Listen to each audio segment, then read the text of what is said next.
Hello, everybody. How are you doing? Welcome to another edition of the Profe Kyle Show. And I have a special guest this afternoon. And I say this afternoon just so everybody knows this is 3 p.m. my time, 3 p.m. for my guest time. Usually during this time of the day, I'm kind of tired. So if I seem a little bit like I want to take a nap, it's because, yeah, usually at this time of day, I kind of want to take a nap. But this was the best time for myself and my special guest. And my special guest is Julia. Julia, how are you doing today? Sort of the same as you actually, because I Yeah. had a restless night, so I might be a little slow. Restless night. All right. Well, it's Sunday right now. So is that because you were partying too hard last night, or is it for other reasons? No, I don't party. I'm a party You don't pooper. party? You're a party Yeah, pooper? but All right. Alex came over to my place last night, and we were working until 3 a.m. All So right. I think I saw a video on your Instagram. You were with Alex, and you guys are trying to do the Russian accent. Hmm. yes, that was fun. That doesn't seem like you guys are working. That seems like you guys were having fun. Or that was after work when you're I winding mean, down? who said that we can't work and have fun at the same time? Yeah, seems like you're living the dream. Yeah, work should be fun. Exactly. I guess for people who don't know much about you, as you kind of hinted at, you are, well, according to Alex, you're her best friend. I don't know if you agree with that. Who knows? Maybe like, yeah, Alex, I like her, but she's not exactly my best friend. So if you're watching this, yes, Julia is friends with Alex, who I interviewed about a month ago in Buenos Aires. So that's the connection. Do you agree with that? Are you her best friend? I would say she's like a sister to me.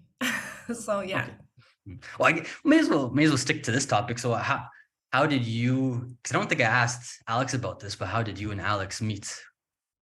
Well, interestingly enough, on Instagram, like we were Yeah? just following each other and silently admiring each other. And Okay. one day, I think she texted me something. She commented on my story, and Mhm. we just started a conversation, and then we decided to do an accent exchange. Okay. So we were having like those little calls where we'd be teaching each other the difference between the Okay. Yeah. accents. Yeah. And then we just realized we had so much in common, and we had so much fun. Like we Yeah. laughed our heads off. So yeah, and then we met in St. Petersburg. Actually, she came over to Russia, and then immediately afterwards, like in 3 weeks, I think, or maybe a month after we just Mhm. met each other, Yeah. I came over to London where she used to live, and Mhm. that's it. Everything Mhm. else is. And how long ago was that? Was that 4 years ago, 3 years ago? No, the funny thing is that it was only a year and a half ago. So it Excellent. feels to me Yeah. that I've known her my whole life. And you know how people usually say, well, after 30, you don't really, I don't know how old you are. Let's start with Well, this. how old do you think I am? I always ask people this. How old do you think I am? Well, okay. Well, you why are you covering your Actually, face? better yeah, make sure like I get rid of any wrinkles on me. Yeah, go like this. Okay, yeah. Uh-huh. You look pretty young, but you sound mature. Okay. I usually people tell me I look like I'm 27 or something like that when I say Yeah, that. around that. Yeah, I would say that. It's very good. 28. Yeah, and luckily on the camera you can't see I got some gray hairs in my beard. So people ask me why I keep my beard short. It's because the shorter it is, the harder it is for people to know that I'm older. Well, I can't Uh, spot that now, mhm. but Okay, but no, I'm 32. So yeah, I'm in my 30s as well. So what are you saying about people in their 30s? They don't make friends? that is harder because you become pickier, I guess, in a Mhm. way. Yeah. Like you value your time too much, Mhm. and also you're like busy because I think when you're in 20s, you mostly party or socialize, and when you're 30, you have like work or family or whatever Mhm. hobbies. Yeah. So for me, at least somebody told me, and I quite agreed with that at that Mhm. time. I was like, okay, after 30, that's it. I already have all my friends, everybody that Mhm. I need, Yeah, and yeah, no more. And then Alex yeah. just came into my life, and I'm like, what? Mhm. This Yeah. is possible? Yeah, it was destiny. Yeah, for me, definitely an interesting story about becoming friends. And because I think with your friendship, has it been mostly through Instagram? Because I know that you're traveling quite a bit, and then she also travels quite a bit. So is it more like you guys keep in touch, you do video calls quite a bit, and then whenever you guys are in the same city or in the same region of the world, you guys try to meet up? No, I would say it's the opposite. I mean, we do keep in touch. Honestly, it's been so crazy that whenever there's a day, which is a very rare thing, when there's a day when we Mhm. don't text each other, we sort of get worried, kind of like Okay. moms, like, oh, whoa, Okay. what's What happened happening? to you? Yeah. Okay. But basically, so we met in St. Petersburg. Then I came over to visit her in London. Then she came over to visit me in Colombia. I think she told you about that. Then Okay. we Yeah. Yeah. traveled together to Argentina, fell in love Mhm. with Argentina. Then Mhm. she came over to visit me in Mexico Mhm. last February, I think. Okay. Yeah.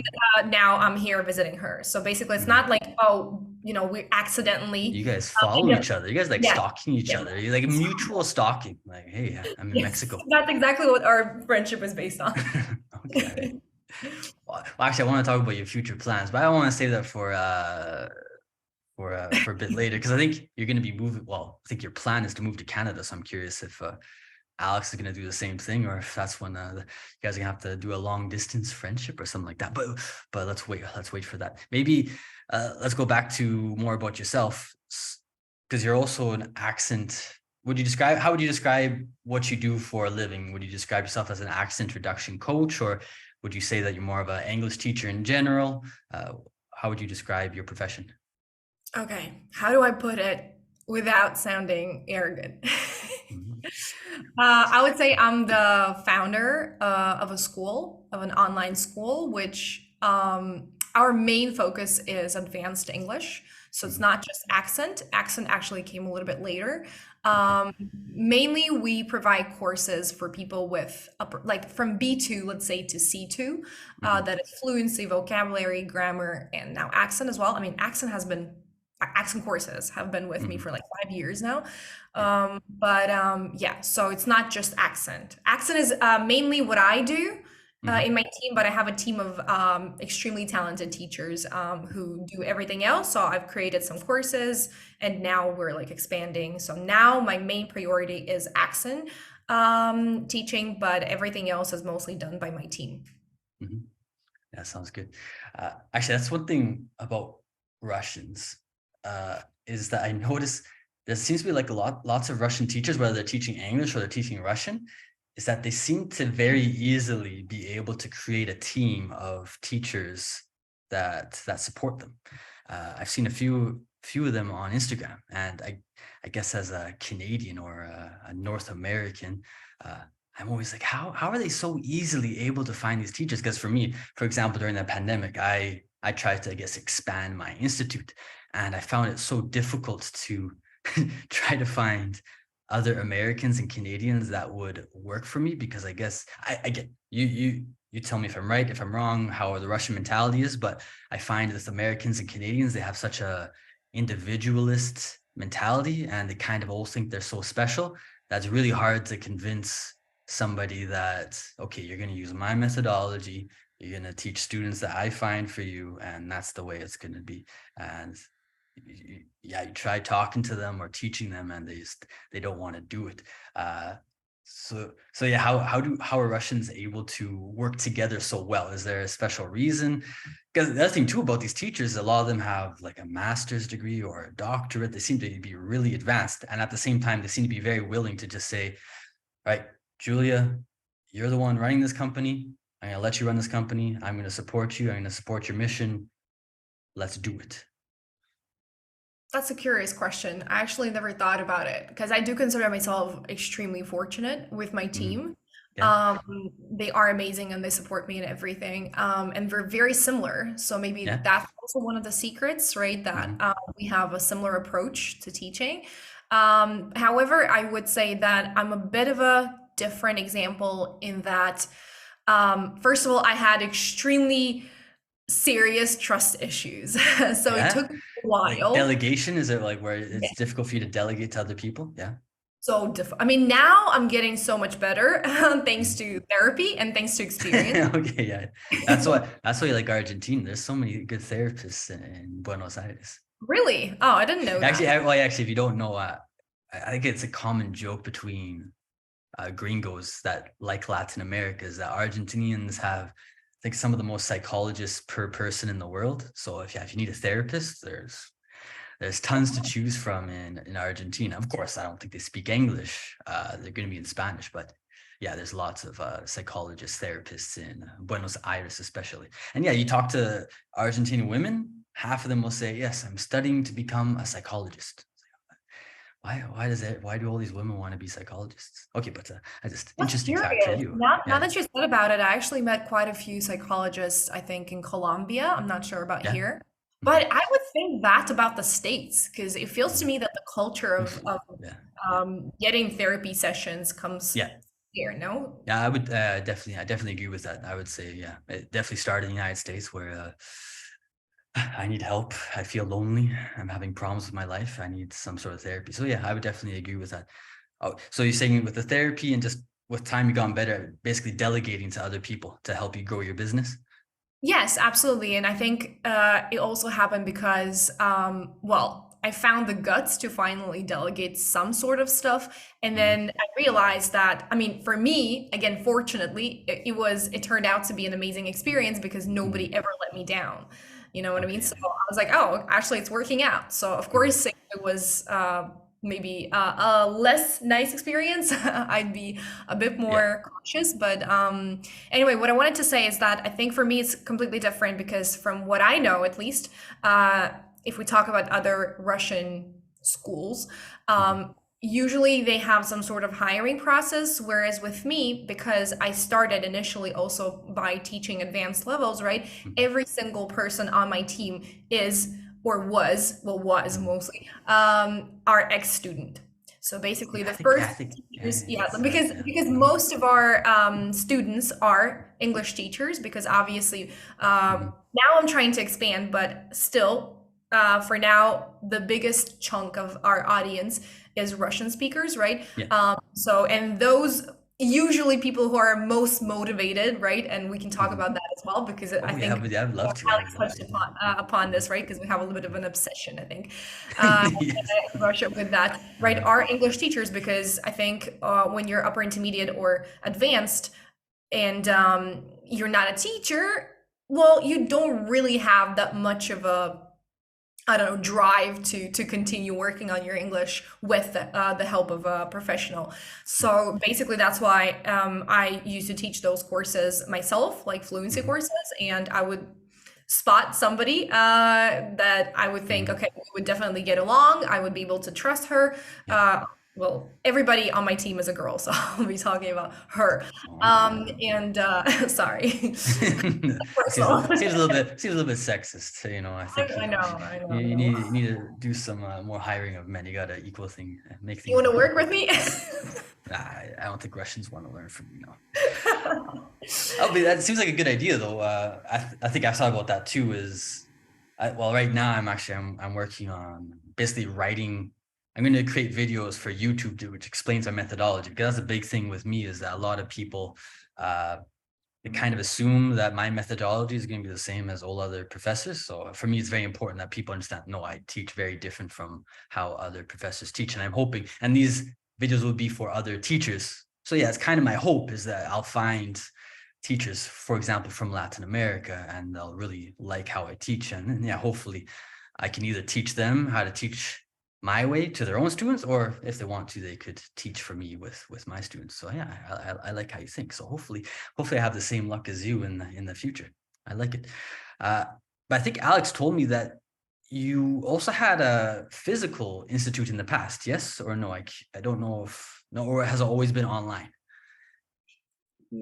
Not that I recall. I thought because I know that you were in Southeast Asia, and I thought she said something about like you had an institute in Southeast Asia, but it could have also been just you. That's when you started your online institute, was when you were in Southeast Asia. Well, first of all, institute sounds way too serious for this. But yeah, I used to live in China and then in Vietnam, and I think that's where I started teaching online. And then Okay, back in Vietnam, that's when I started creating my first course. So I okay. wouldn't, at that time, I wouldn't call it a school. I was just by Mhm. myself. Yeah. Yeah, Well, that's you gotta talk yourself up. Just because you're one person doesn't mean it's an institute. I call myself an institute, even though I'm only one person. Who knows? okay, a little cocky. Maybe some people say that's wrong, but I say, but I call myself an institute. Well, so how long have you been teaching English then? Because I know that you've been outside of Russia. I think you said for about 10 years. So is that how long you've been teaching English, or has it been even longer than that? I don't know why you keep coming back to this number, 10 years. Maybe Alex I like the number 10. I like the number 10. round number. Mhm. No, I've been teaching for more than 10 years, maybe 11 or 12. Okay. See, If that's we pretty close. Yeah, you make it fun of me for saying 10, but 11 or No, you 12. said 10 Yeah. years outside of Russia. That is not true. Oh, that's That so is true. Oh, yeah. Well, okay, maybe I'm a yeah. little off on that. I'm a little off about that. Okay. Yeah. So you've been Yeah, because teaching I for 11 wasn't to 12 years. yes, I started teaching back in Russia. So it's not Okay. like when I moved, I started teaching. Yeah. Mhm. I moved because I was already teaching, basically, because I already had Yeah, it experience. gave you the freedom basically to go outside of Russia and basically, yeah, work And from get a wherever, job right? out. Yeah, yeah. Yeah, yeah, I started teaching, exactly. I think, on during my last year, I think. Yeah. Like studying, but I don't remember actually. When I was like 19, 20, something like that. Mhm. Is it very similar? Because I think Alex said she's, oh, again, I don't want to make up things, but I think she told me that she studied. Oh, I don't like this. I told her in the interview, I don't like this word. Yeah, philology. I should know. I'm an English teacher, but I don't know how to say this word, but philology. I don't think And the word exists outside of Russia, to be honest with I you. like the yeah, that could be true because I don't think I started hearing about it until I started talking to Russians, and they were talking about this philology, and it sounds cool, but I don't know where I can study this. So is it similar to her, where that's what you were studying? You're studying English language in university, and then you started teaching it? I mean, technically, yes. My let's say major was English philology. Exactly that. You say it That's so actually a very cool. coincidence because we used to have different majors there. Like you could be a linguist, you could be, I mean, all of us are linguists in Hmm. general, right? But like you could be a linguist, you could be a teacher, like teacher-based courses, and Hmm. what else? A translator, an interpreter, different majors. But yes, I was a philologist. Whatever it means, I'm not even sure. Yeah. And when you started studying that, was that your goal was to become an English teacher, or do you want to be like a diplomat? Did you want to be a translator? What was, or were you just taking it because your parents told you, okay, you got to choose something when you when you go to university? What are you going to choose? I used to hate the very idea of becoming a teacher. Even Yeah. when I graduated, people would be like, well, maybe you should consider it because it seems like a good job that, well, it's not very lucrative, at least in Russia, but people were like, maybe you could, like, because it's sort of respectable, I guess, in a Yeah. way. Yeah, so people were like, well, maybe you should try. And I was like, no, like, I kid you not. I was like, never. I will never be a teacher. Mhm. Little did I know. Yeah. So yeah, I chose, I think languages per se were the only Mhm. thing that I was interested back in high school. Yeah. So that's why I didn't know what exactly I wanted to do. I guess I was thinking about like something connected to tourism. I'm Okay. not sure. Yeah, it makes sense. Never, Yeah. never translation, never teaching, never Mhm. something like that. And we don't have that many because I'm from St. Petersburg, right? Okay. Alex was studying in Moscow, Yeah. which has, I think, I'm not sure, but I think it has a bit of a better variety to choose from in Okay. terms of linguistic education. Mhm. For St. Petersburg, we don't really have that many departments, maybe like 3 or 4 in the whole Okay. city, like whole department, dedicated to Yeah. linguistics. Mhm. So it was a long story, but basically it was totally by accident that Mhm. I didn't want to go to this university. I ended up studying at a pedagogical university, teachers Mhm. training university, and for 4 years that I was studying there, every single time, I think those 4 years maybe even consolidated my hatred towards teaching, and I was like, no, there's no Yeah. way. And it Well, just, again, everything was by accident. By yeah. accident, when I graduated, my friends um, opened a school, a Mhm. language learning center, let's say, and they invited me to work there as an admin. And it just, it was all, I guess, destiny. Maybe I wanted to say just a bunch of coincidences, but I'm here now, so Mhm. yeah. Makes sense. Oh, I was thinking you're gonna keep on going with the story. What was my next question about this? S- yeah, so it's by coincidence. I think with a lot of, I guess, Russian teachers, maybe some are different, maybe some are the same, but I think they usually start teaching English, kind of like the last year of university. But so was it similar where you started getting private students? They said, "Oh, you're studying English in university. Can you give me private lessons?" Or you didn't start doing that until you started working at your friend's institute? No, I mean, don't get me wrong. Of course, I was doing private tutoring Mhm. during my last years, but I hated it. Yeah, Like I was doing it solely out of necessity because I you needed need the cash. money. Yeah, yeah, Right, yeah. yes. And I more than that actually. I think I had one student who, if she's watching, thank you so much. You changed my life probably. Yeah. She was a teenager, and I kid you not, for the first year that I was teaching her, I hated our classes. Every time I'd be like, damn it, I have to go there again. I don't want Yeah, to see her. She's annoying. She doesn't want to study.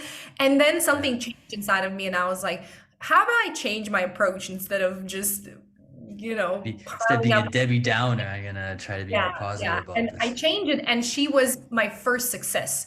In a year Okay. afterwards, she learned English so well that she was watching everything in English. She was playing games in English. We were talking in English all the time, and I was Hmm. like, "Wow, okay. If I stop, shoving grammar down her throat all the time, and everything that she already does at school, which is useless, and we actually changed the approach towards speaking and everything that she's interested in, then maybe it will work better." And it did. And she is, until now, as far as I know, she's studying linguistics now.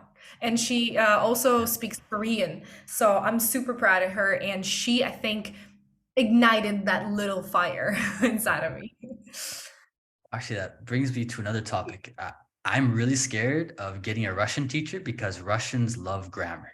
And I is my philosophy with learning languages is that I can teach myself grammar very easily with Google. I guess in Russia, it'd be Yandex. It's like I don't need to pay you 20, $30 an hour to teach me something I could find very easily on YouTube or Google. And I find most Russian teachers, if I go to italki or Verbling and I look at their profiles, it's all just, I will give you lessons on Russian grammar. And I think I've already read books about Russian grammar. I understand Russian grammar. I want to basically get materials, whether they're stories or some sort of simple conversation. I want to be practicing. And I even took some Russian class with private teachers, and they were good people, but classes were Private just teachers? they were fill in the blank exercises. I think actually I'm really impressed. I think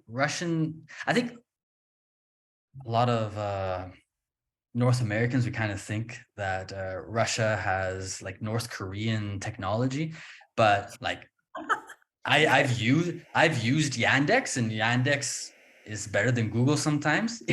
Well, I can tell you this. A few weeks ago, I wanted to see if I could find some Russian series with subtitles. So I went to Yandex, and Russia in many ways is still kind of wild, wild west, like VK. If you go to VK, you can find so many pirated English materials. It's kind of incredible. And then I went to Yandex and I think I was looking for Tintin comics with Russian. Tintin is like a famous French comic. And I kind of like learning languages either with manga or with classic comics like Asterix or Obelix.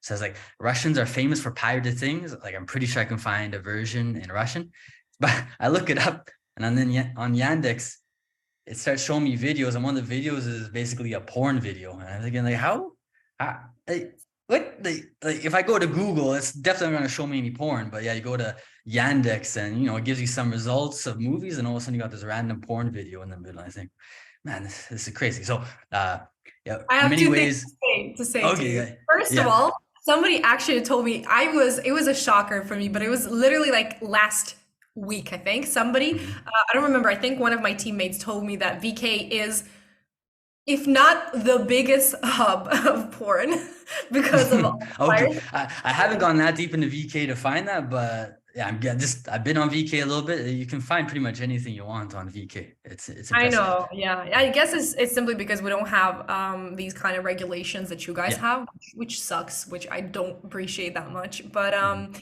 VK though, I'll tell you this much. I think Hmm. VK is way better than Facebook. Like it's Yeah. so much more friendly, like, user friendly. User It's friendly. amazing. Like when Well, Facebook I pisses yeah. me off every time I use it, I'm like, damn it.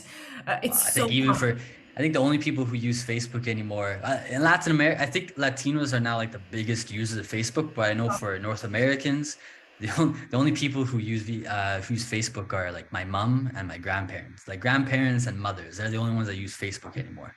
Like I think only reason I use it is because yeah, Latinos still really like Facebook and they still use it for a lot of things. And for advertising, if I do decide to start like publishing ads, Facebook is still the best place. But yeah, besides, I hate going to Facebook. It just feels like I'm an old person, like I'm a grandma. Yeah, it wasn't always like that. Yeah, VK does feel different. It definitely is the Facebook of Russia. I But mean, yeah, I haven't used it enough to say exactly what you're saying, where it's way better. Like for me, it's just seems like a social network that Russians like. it's also a little old-fashioned. Plus, Yeah. they Like, say that it's I don't go there and think, oh, this is South Korean, Japanese levels of sophistication. But yeah, it works for sure. Yeah, so I I guess digress going so back, much. I don't even remember what we started with. I think the thing was Russians really love grammar.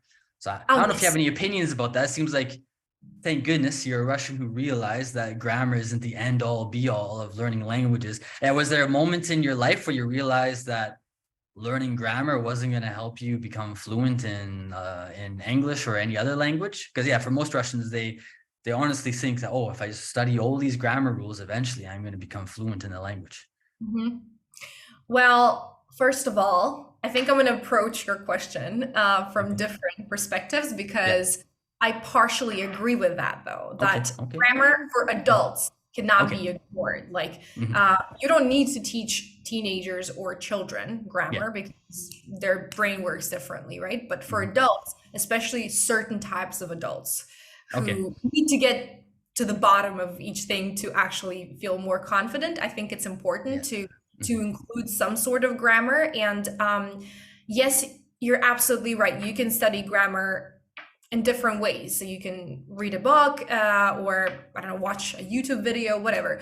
But I also think that if teacher is talented enough and knows exactly how to teach grammar, they can tell you one little sentence, Yeah. or compare, for instance, grammar, English grammar, let's say, to Russian or vice versa, and Hmm. like it will just click. You're like, Yeah. oh, and you will, and it's not about explaining the rules themselves, but Like, sort of, let's say, helping you implement that grammar into your speech, because yeah. it's one thing is understanding, right, and the other whole other story is actually Mhm. using it. So sometimes a teacher is really helpful in this regard, like they show you this perspective, of why, for instance, people do this, or grammar wise.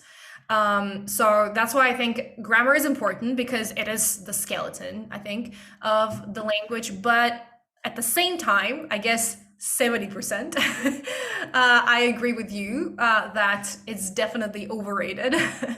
in Russia. And I think there is a very close connection between this sort of mentality and the fact that, unfortunately, Russians can't really speak English.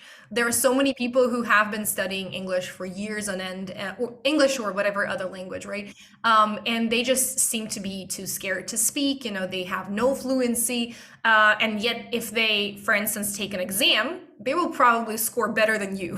However, they can't Yeah. even apply anything. Yeah. And coming back to the question, because you said, was there a time, right, when I was Hmm.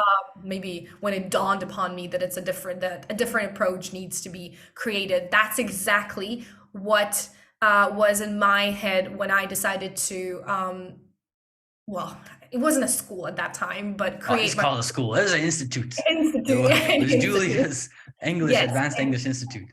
Yeah, exactly. And I would say that even now, after say 6 years, let's say, Not 10 of years? Okay. Oh, 6 years. Okay. I was trying to remember 6 years. no, 5 to 6 years of me blogging and creating courses and everything, my mission is still to spread the word out, I don't know, and try to change. It's gonna sound super cocky, but to turn this, I wouldn't even say just Russian, because obviously I'm Russian and I can relate to it a lot, but I'd say worldwide, this mentality of such, or let's say this approach of teaching, because I want people to see that this is not efficient, that this is not, it can work. That's why absolutely I'm gonna get a little. Oh, I think he's trying to get passionate here. Okay, yeah, let's Yes, see. I'm Yeah. really passionate about it Uh-huh. because this approach to grammar is also, in my mind, closely linked to Russian obsession with exams, language exams. Okay. All those CAE, CPE, But is it whatever. only for languages? Because I think Russians like exams in general, don't they? No, of course, yeah, and that's for sure deeply ingrained in our mentality. But with languages, because for me, for instance, if you, again, I'm no expert in this, but for instance, if you have to take a math exam, Mhm. okay, whatever. I mean, it makes sense for me because math is a subject, whereas Mhm. a language for me is not a subject. It's a tool of communication, right? It's an art. That's why it's an art. Yes. You're That's painting. still You're something painting with Italian. words. Yes. Yeah. Yeah. Yes, and so it pisses me off a lot. Is it okay if I speak like this? Oh, I tell my students all the time, the favorite word for gringos is piss off. It's one of my favorite words in the English language. Well, American English is, yeah, piss off. It pisses me off. No, no, go ahead, let it out. Okay. If you want to swear, you can. I always tell my students, like, gringos, we swear. It's okay to swear. If you're really passionate about something, go ahead, swear a little bit. It's okay. I mean, as if they don't swear. Yeah, exactly. So yeah, for me, it pisses me off a lot that people are so focused on, for instance, preparing themselves or their students for exams, whereas in other parts of the world, language exams are solely, like their purpose is solely for instance, moving to a different country, landing a job there, maybe education, and so there are specific purposes for that. However, for Russians, it's maybe because of competition, maybe because they want to stand out, maybe because of some sort of insecurities, they want to have this sort of certificate that they can Mhm. show. But people get so obsessed with preparing themselves for an exam, so they spend years to prepare instead of actually getting their English to a certain level in terms of communication, in terms of, let's say, vocabulary, whatever it is. And then that's what I did when I was applying for the Canadian university, because Mhm. my English was already good enough. I only took 1 month to prepare for IELTS, and that's it. And I took a, not with flying colors, but 8.5, which is great, I think, for a month, right? That's pretty good. No, well, okay. For anybody who doesn't know, I think she's being very humble right now because for IELTS the maximum score is 9, and for Canadian like citizen, well, like to get a visa for Canada, I know that usually the universities ask for 6.5. So right now Julia's like, oh, it wasn't the best score. I got an 8.5. 8.5 is, you're a half band away from Wait, being wait. perfect. So I have to clarify something though, but okay, we'll I clarify. For me, also, 8.5 is almost perfect. no, okay, I'm not being humble, but what I mean is that I was applying for linguistics, a master's in Oh, okay, linguistics. okay. So it's Oh, different. that makes sense. Yeah, yeah. Mhm. Yeah. What So what I what meant what's to the say, band that they want for linguistics? Is it eight? Is it 7.5? What's the and half, band? 7.5. But it Okay, yeah, depends on the like, for instance, writing I think has to be higher, which is okay, which is funny because my writing is the worst. okay, I yeah. would have gotten 9 if it wasn't for my writing. Damn right. I Okay, yeah, hate academic writing.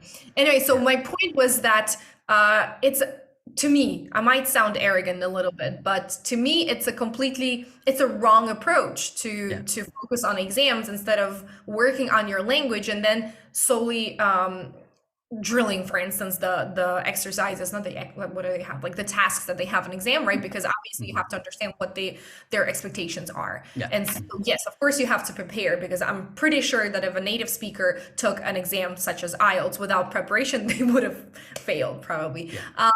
But yeah, and so this is what happens in Russia. People are so focused on the most, I don't want to say useless, but I like a word that I want to use is mundane. The most mundane exactly, yeah. tasks And they don't thing. understand that grammar doesn't, like, this is exactly what you said, I think, and I would definitely agree with you here, is that grammar, yes, it has to be, I would specify that it has to be understood, it has to be explained, right? But then that's it. You can't. there's no point in doing all those fill in the gaps exercises or whatever, open the brackets, because eventually the only way how you're going to start using grammar is naturally, automatically. It's going to come out of you without you thinking, oh, I've used, a conditional sentence right now. Otherwise, it's just not going to work. You will have all this knowledge, but you will never be able to implement it. Yeah, for sure. Oh, maybe to clarify my point a little bit too is, yeah, I agree with you, is that if you can understand grammar a little bit, like you just need to know the basics, it will help you. And I like what you said about comparing it to the two languages. So like one reason why I teach Hispanics is because I speak Spanish, and I can easily, like you said, a good teacher who knows how to teach or has the knowledge, they can teach grammar in 1 minute if they understand. So in my case, because I know Spanish, I can tell a student, okay, this is the second conditional in English. The equivalent in Spanish is going to be ria, rias, riamos, ria. And they go, oh, now I got it. So yeah, if you can compare the two languages, the language of your students with your own language, you can teach grammar very quickly. And you don't even have to do a whole class about grammar. You can just use a story or a video and just say, okay, here is an example of the second conditional. This is what it is in Spanish. You guys understand? Oh, yes, I understand. And then, yeah, you can just move forward with learning more interesting things. And yeah, I really liked what you said about the IELTS, because I always get that student. I do Instagram lives, and every Instagram live I get, somebody says to me, Profe, I need to do the IELTS. Do you do IELTS classes, or what advice would you give me for the IELTS? And the first thing I say to them is, do you know English? If you don't know English, you're not ready for the IELTS. If you know English, you're ready for the IELTS. And I tell them, what is the purpose of the IELTS or the TOEFL? It's to test your English level. So if you have an advanced English level, you're going to do well in the IELTS. If you don't have a good English level, you're not going to do well in the IELTS. It doesn't matter how many preparation classes you take. You could take 1 year preparation classes, but if you don't know English, you're still going to get a 5 or a 6, and you're not going to be able to get the visa to go to Canada. So I always tell students, yeah, like you said, you took basically 1 month of IELTS preparation. And I tell students the same thing, is make sure your English is at a high level, at a level where you think that you could pass an IELTS or TOEFL. Once you have that, yeah, take 1 month of IELTS, TOEFL preparation classes, then take the IELTS or the TOEFL. And if I say that this is some sort of reality distortion that Russians have, and apparently, as you're saying, Latin American people too, that they see those exams as, let's say, destination in a way. Like, oh, okay, I need to take IELTS, or let's say, how do I put it? So for me, as you said, like totally, an exam is there to evaluate your current English level. It's not for you to get there. And I think a lot of people see it as a tool in a way. Okay, I need, for instance, 8.5. Okay, that's too high. 6 points for IELTS. So that means my English has to be this and this. No, your English has to already be here, and then you prove it by taking the exam, right? It's not the other way around. Yeah. Well, I don't know if it's the same with Russians, but it seems from my experience with Latin Americans is that they kind of think that there's going to be specific terms or words or phrases that they're going to use in the IELTS, and that's going to give them a perfect score. Because a lot of people, they kind of treat a language, like you touched on a little bit, as if it's like mathematics, where if you show the correct formula and solution, you get a higher score. Whereas with English, it doesn't really work like that. You're not going to use, to top it all off in an IELTS exam and automatically and say, oh, wow, you got impressive English level. You get a band score of 8.5. Congratulations, you're in. Like, no, they want to see, like, I don't really teach IELTS or TOEFL preparation, but I'm just guessing that the people that are marking those exams, they would prefer it if you use a simpler English, which has 0 errors, than this strange mumble jumble English with a whole bunch of academic sayings that you really don't know how to use, but some YouTube video told you that, oh, if you put this on your IELTS exam, you're going to get a higher score. if I'm an IELTS or TOEFL examiner, I'm going to say, I don't really give a shit that used to top it all off. I give a shit if you properly used English in a way that I understand and which is Communicate. sophisticated. Yeah, exactly.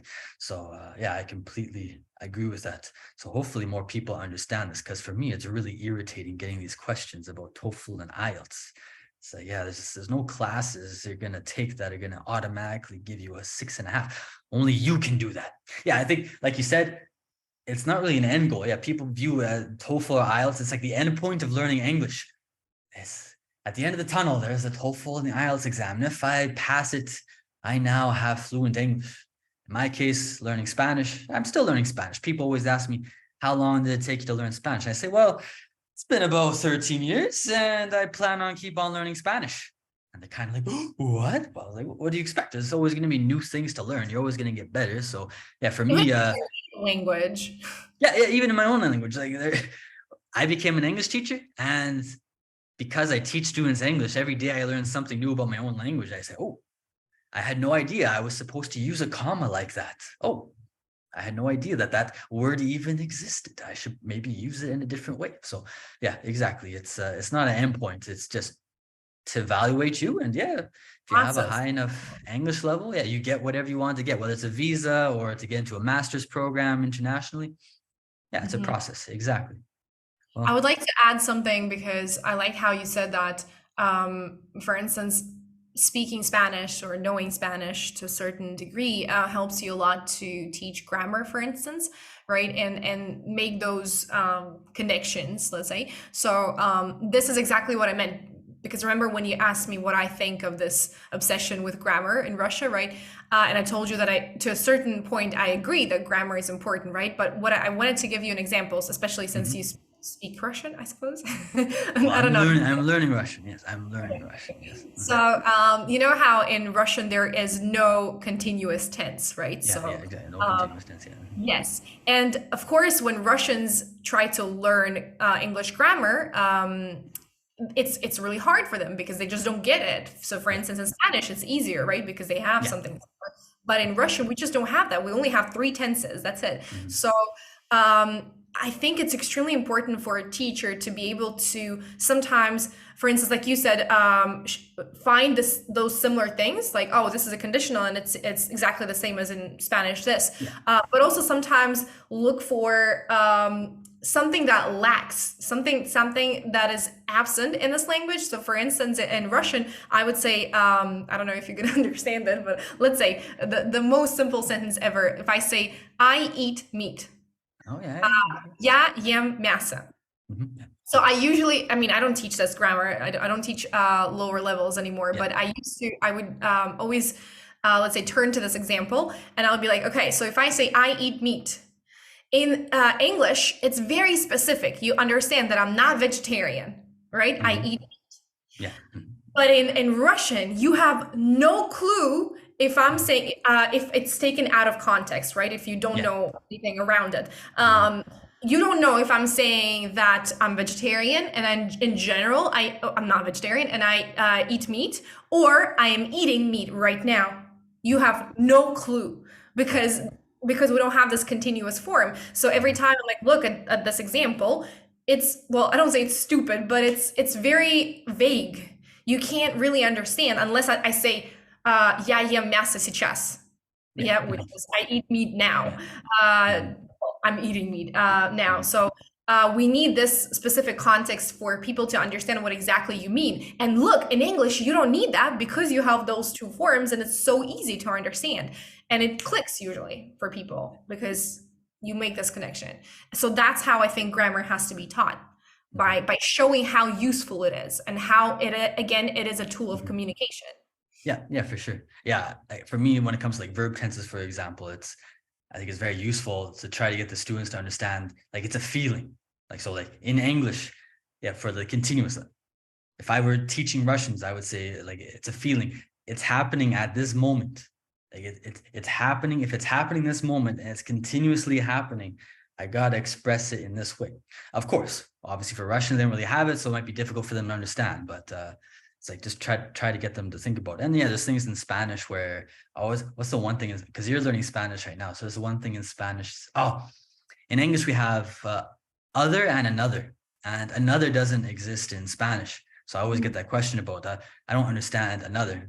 So my explanation is usually imagine, just imagine it existed un otro or una otra. Mhm. Sometimes the students get it, sometimes they don't, but that's my explanation. Just so yeah, in your language, it doesn't exist this un otro, una otra, but in English it does. So we use another. So yeah, exactly like you said, when it comes to teaching, I try to show the students what's similar between the languages and also try to show them what's different. And I think for a lot of people that learn languages, they view it as negative, like, oh my goodness, why?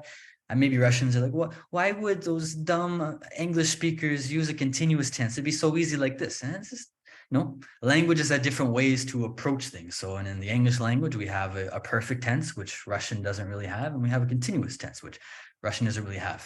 Might be benefits for not having it, but there's also benefits for having it. So it all depends on your perspective. So I usually try to view things from a positive perspective, like, ooh, that's neat. Oh, and they do a little bit differently. So all about mentality. And same thing with pronunciation. Anything else you want to add about that? I actually have a question for you. Okay, yeah. It's a little off topic though. Are you Okay, ready? yeah, I'm ready for it.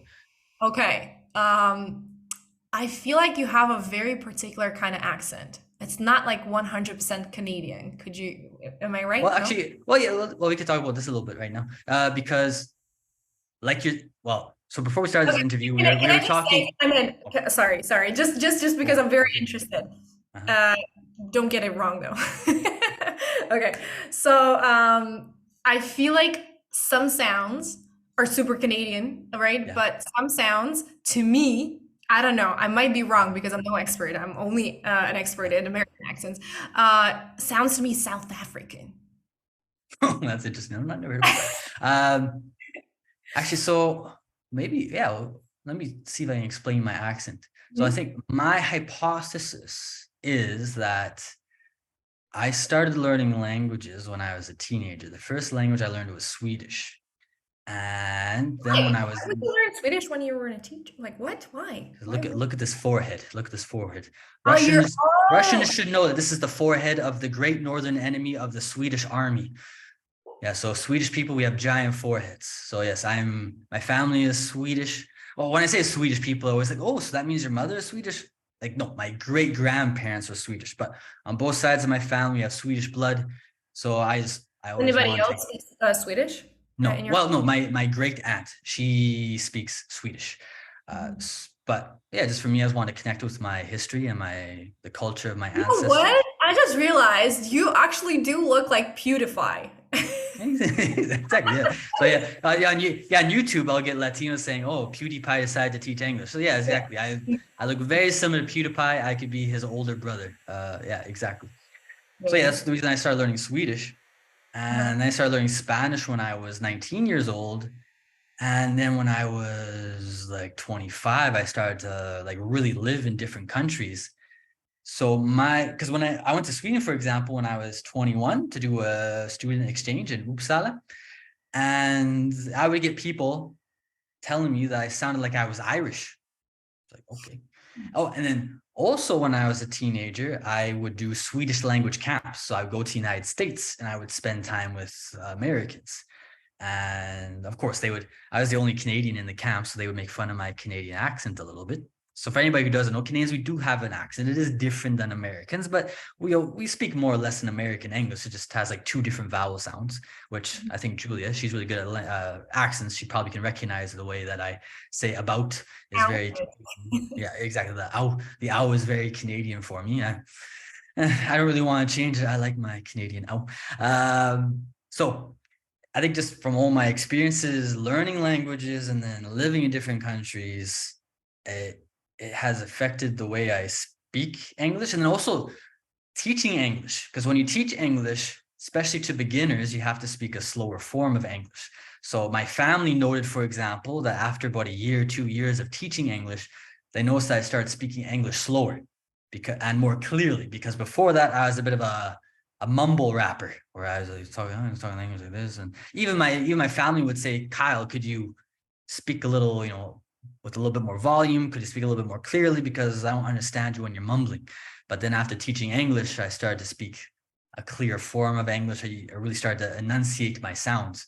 So I think, yeah, my accent obviously is Canadian, but it's this weird mixture that's been influenced by Swedish, by learning Spanish, Russian, and Portuguese, and living in Latin America a lot. Is just that's the main reason that my accent is unique. And the other thing too, you probably know. Well, so I'm guessing. I kind of know Russia, but obviously Gopniks in Russia are going to speak differently than somebody from St. Petersburg. And I more or less am from a Gopnik area of Canada. So I'm from a small town. I'm not even from a town. Like I'm from outside of a small town in the middle of nowhere in Canada. It'd be kind of like living in Siberia, 15 minutes away from a town of 10,000 people. So obviously those farmers, those Gopniks, Alberta. It's in Alberta. So it's just, yeah, middle of nowhere. So yeah, like for me, Russians will talk about how it's so cold in Russian. I think, well, I absolutely understand what it's like because I come from an area which has more or less the same climate as Siberia. Maybe that's Uh, exactly both of us now uh, live in Latin America. yeah. So yeah, my accent is just kind of this bastard child of a whole bunch of influences, and that's why I speak unique. Yeah, so yeah, you're not the first one to notice it, and you probably won't be the last. So yeah, that's my I accent. like it. You sound unique. Yeah, that's Yeah, for true. me, yeah. Well, I don't know. I'm not too sure about. I think Alex told me the same thing, but because I teach accent reduction as well, obviously for Hispanics, and yes, well, I think with Russians it's different. With Hispanics, sometimes I think it's gringos. So when I say gringo, like Canadians, Americans being racist, they're like, oh, those damn Latinos, they gotta have a better accent because their Latino accent is ugly. And I always tell my students, it's not about that. It's just I can't. Most gringos aren't gonna understand you if you have a really heavy accent. It's not really about being racist. It's just literally my mother. When she speaks to Latinos with a heavy accent, she cannot understand what they're saying. So I tell my students, it's more about just helping people understand you, because if your accent is too heavy, they're not going to understand you very well. So obviously when I listen to Latinos or Russians, because I kind of know the languages, if they have a heavy accent, I can understand what they're saying. But for gringos who have no experience learning languages, they're not going to understand a thing that you're saying. It's not your fault. Well, in a way it is, 'cause you've got to reduce your accent, but it's just their ears aren't used to this different rhythm, this different way of pronouncing things. Yeah. I would add to that by saying that to me, because we started talking about grammar, right, and Mhm. the obsession with it, and I would say that pronunciation is much more important than grammar because if you make grammar mistakes, most likely, if you use the right context, people will understand you. Mhm. If you don't know that many words, but you're able to use whatever you know properly, you'll be able to maintain a conversation. But languages, most of the time, again, of course, I mean, if you're studying for an exam or for some reason you need to use it for writing purposes, yes. But like let's say 90% of the time, right, languages are about talking, about producing sounds, which has to be the priority, right? So if you can't produce sounds correctly or at least clearly, right, and Mhm. naturally, then people will just not understand you. And on top of that, I will also add that if you have a heavy accent, that usually also influences your listening skills because you're not able to produce the sounds, you're not able to recognize them in the speech of other people, and Exactly. you don't know like little thing is like connected to connected speech, how people sometimes omit sounds or substitute them for others, and then you just can't understand, and you're like, oh, I need to listen more, and sometimes it helps for sure, but Mhm. Yeah. when you're adult, it usually doesn't. You have to study pronunciation in order to improve your listening skills, comprehension. Well, yeah, let's get a little bit nerdy because I completely agree with this. And actually it drives me a little bit crazy with some teachers. I don't know if you have this experience on social media where maybe you see like a Russian English teacher and yeah, they might give the advice of, oh, your listening isn't very good. Well, then just listen more. And it definitely, I think if you do that enough, it probably does work, but it's a very slow process. Like you'd have to do that for years and years and years. Listen, listen, listen, listen, listen. Of course, I tell my students, you should be listening as much as you can anyways. It's going to be good for you. But yeah, from my experience, and I discovered this by myself. So I started my institute, and I think when I started my institute, I don't know if you know about TPRS. So when I started my own institute, I began mostly teaching with TPRS. So teaching through, I can't remember what the acronym is, but more or less it's teaching with stories and trying to get the students involved, create a story in the class and asking lots of questions as a way to get students to begin, producing sounds, like you said, begin producing the language without the pressure of, okay, talk to me for 5 minutes, even though you don't have enough vocabulary. But I can't remember what happened. I started to teach pronunciation. And then slowly I started to teach pronunciation more and more and more. And then there was a point where I started getting students telling me after about 3 months of learning pronunciation with me that, hey, Profe, like I watch Netflix and I can finally listen. I understand what they're saying. And it was at the moment I had a light bulb moment where I realized that, yeah, for adults at least, I agree with you. Like for children, they can kind of pick it up by themselves. I always get parents that are paranoid that their kids aren't going to learn English. I don't know if it's the same in Russia where you got these Russian parents saying like, oh, can you teach my kids English? And in my case, I just tell them, just put your kids in front of a television with a TV show every day for 5 years, and I guarantee you they're probably going to pick up English without even trying. But yeah, with adults, I found that, yeah, you have to teach them, what's the word for it? You have to explicitly teach them pronunciation. And when you explicitly teach them the way that native speakers actually speak, so yeah, connected speech, sounds, the rhythm, Nation. intonation, exactly. It's like their ears start to open up and they can finally understand what native speakers are talking about. So if there's anybody watching this, and I always tell people this. And yeah, there's a Latino teacher on Twitter that I follow, and he's really good. But yeah, he gave that advice, which I don't completely agree with, where, if you're having problems with listening, watch Netflix without subtitles and just listen a lot, and your listening is going to get better. And I didn't reply directly to him, but I just made a tweet and I just said, I don't agree with this. If you want to get good at listening fast, just take pronunciation classes. It doesn't have to be forever, but take a few months of pronunciation classes, and it's going to be like your ears open up.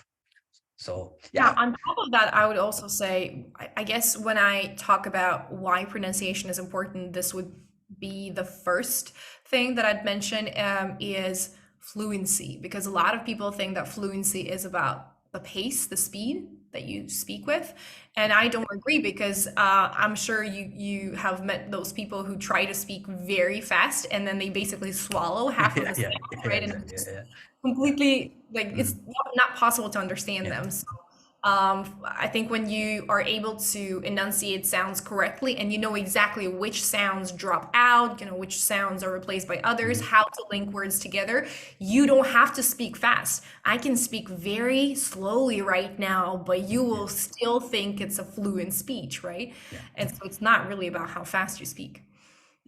Yeah, exactly. Yeah, I think some students, they focus so much on that speed thing, and then yeah, they come to my classes and I tell them that they sound like drunk people. Nobody's going to understand what you're saying. Actually, what happened with me with Spanish, is that I learned Spanish very well, but I didn't really focus on pronunciation. I kind of had it in my head because I believe Spanish officially is the second fastest spoken language in the world. I think Japanese is number one, and then it's Spanish. So I think in my head, I said to myself, I gotta speak quickly because that's what Latinos do.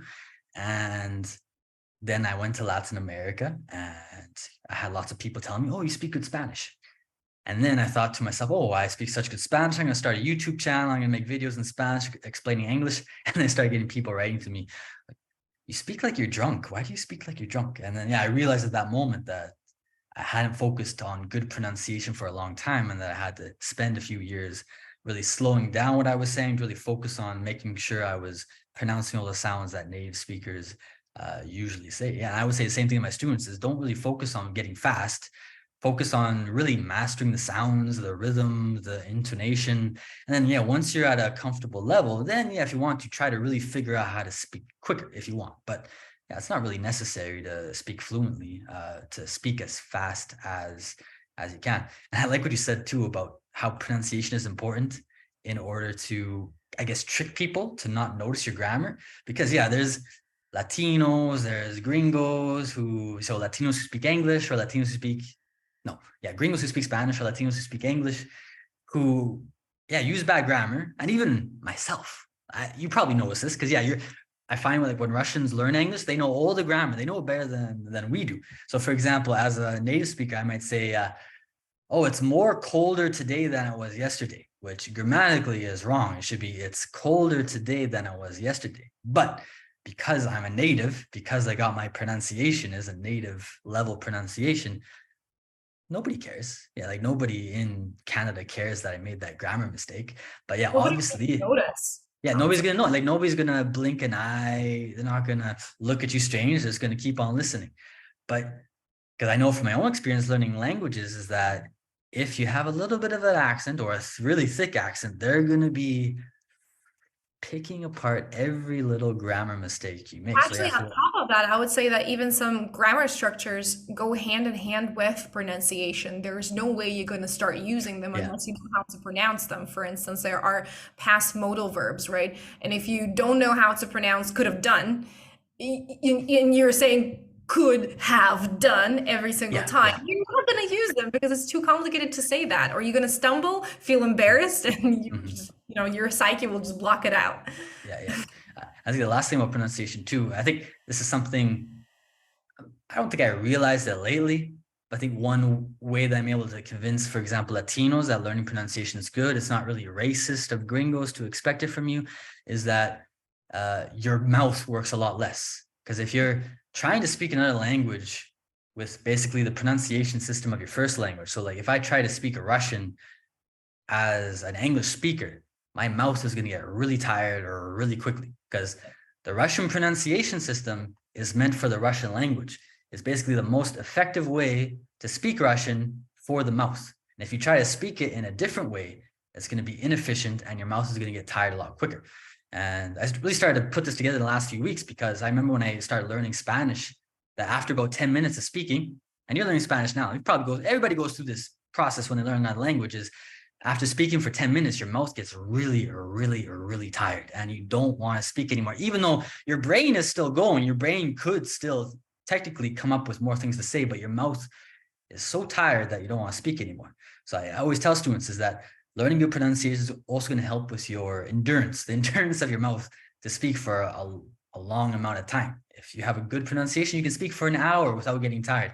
If your pronunciation is bad, probably gonna be 10, 15 minutes, and then you need to take a day break just so that your mouth can recover from everything that you did. I don't know if you know the same thing, but I always tell That's a students, very yeah, curious point because I think the first thing that I ever say when I teach pronunciation is that people should not forget about the fact that, yes, of course, it's also about your brain, your new neural connections, but more than anything, pronunciation training is about muscle training.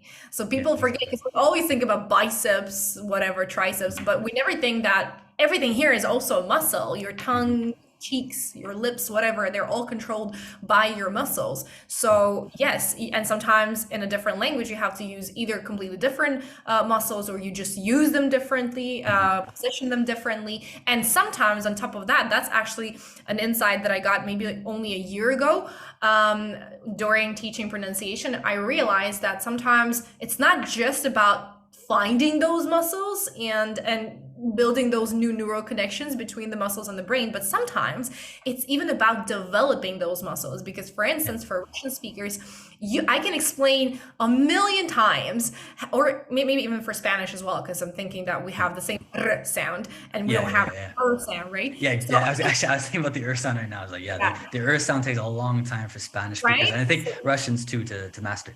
Because yeah, yes, it's a different way to have the tongue. Because yeah, in Russian and Spanish, you guys can do that, "r," and you guys don't really lift up the back of the tongue to try to get that sound. So yeah, like you said, I can but explain it so many times, but it just takes Same. repetitions and to But get wait, it. wait, wait. But Mhm. my point is not even about the repetition itself, because Yeah. that's another story. I would say that I notice that sometimes when people understand how to do it, they lift their tongue correctly, Okay. but the sound still sounds a little off. Why? Because the Okay. muscle in the back of our tongue is not developed enough. It's just Okay. not Yeah. there. It's Hmm. half developed because, for instance, in Russian, we don't use the back of our tongue as much as in English, Yeah. as Hmm. especially in American English. There are so many sounds which you have Yeah. to Yeah. apply the back of your tongue more. So that's Mhm. why it just literally takes time, as if you're working Okay. out in the gym, to Yeah. Yeah. build Yeah. Yeah. this Yeah. muscle. When I do pronunciation classes, that's what I say is like, okay, today is pronunciation class. It's like you're in the gym, I'm your personal trainer. You gotta get ready to work. If your mouth isn't tired at the end of this, then we're not doing it right. You're gonna be tired after working on pronunciation. Uh, let's talk about your own accents. I want to ask you. So I asked Alex about this.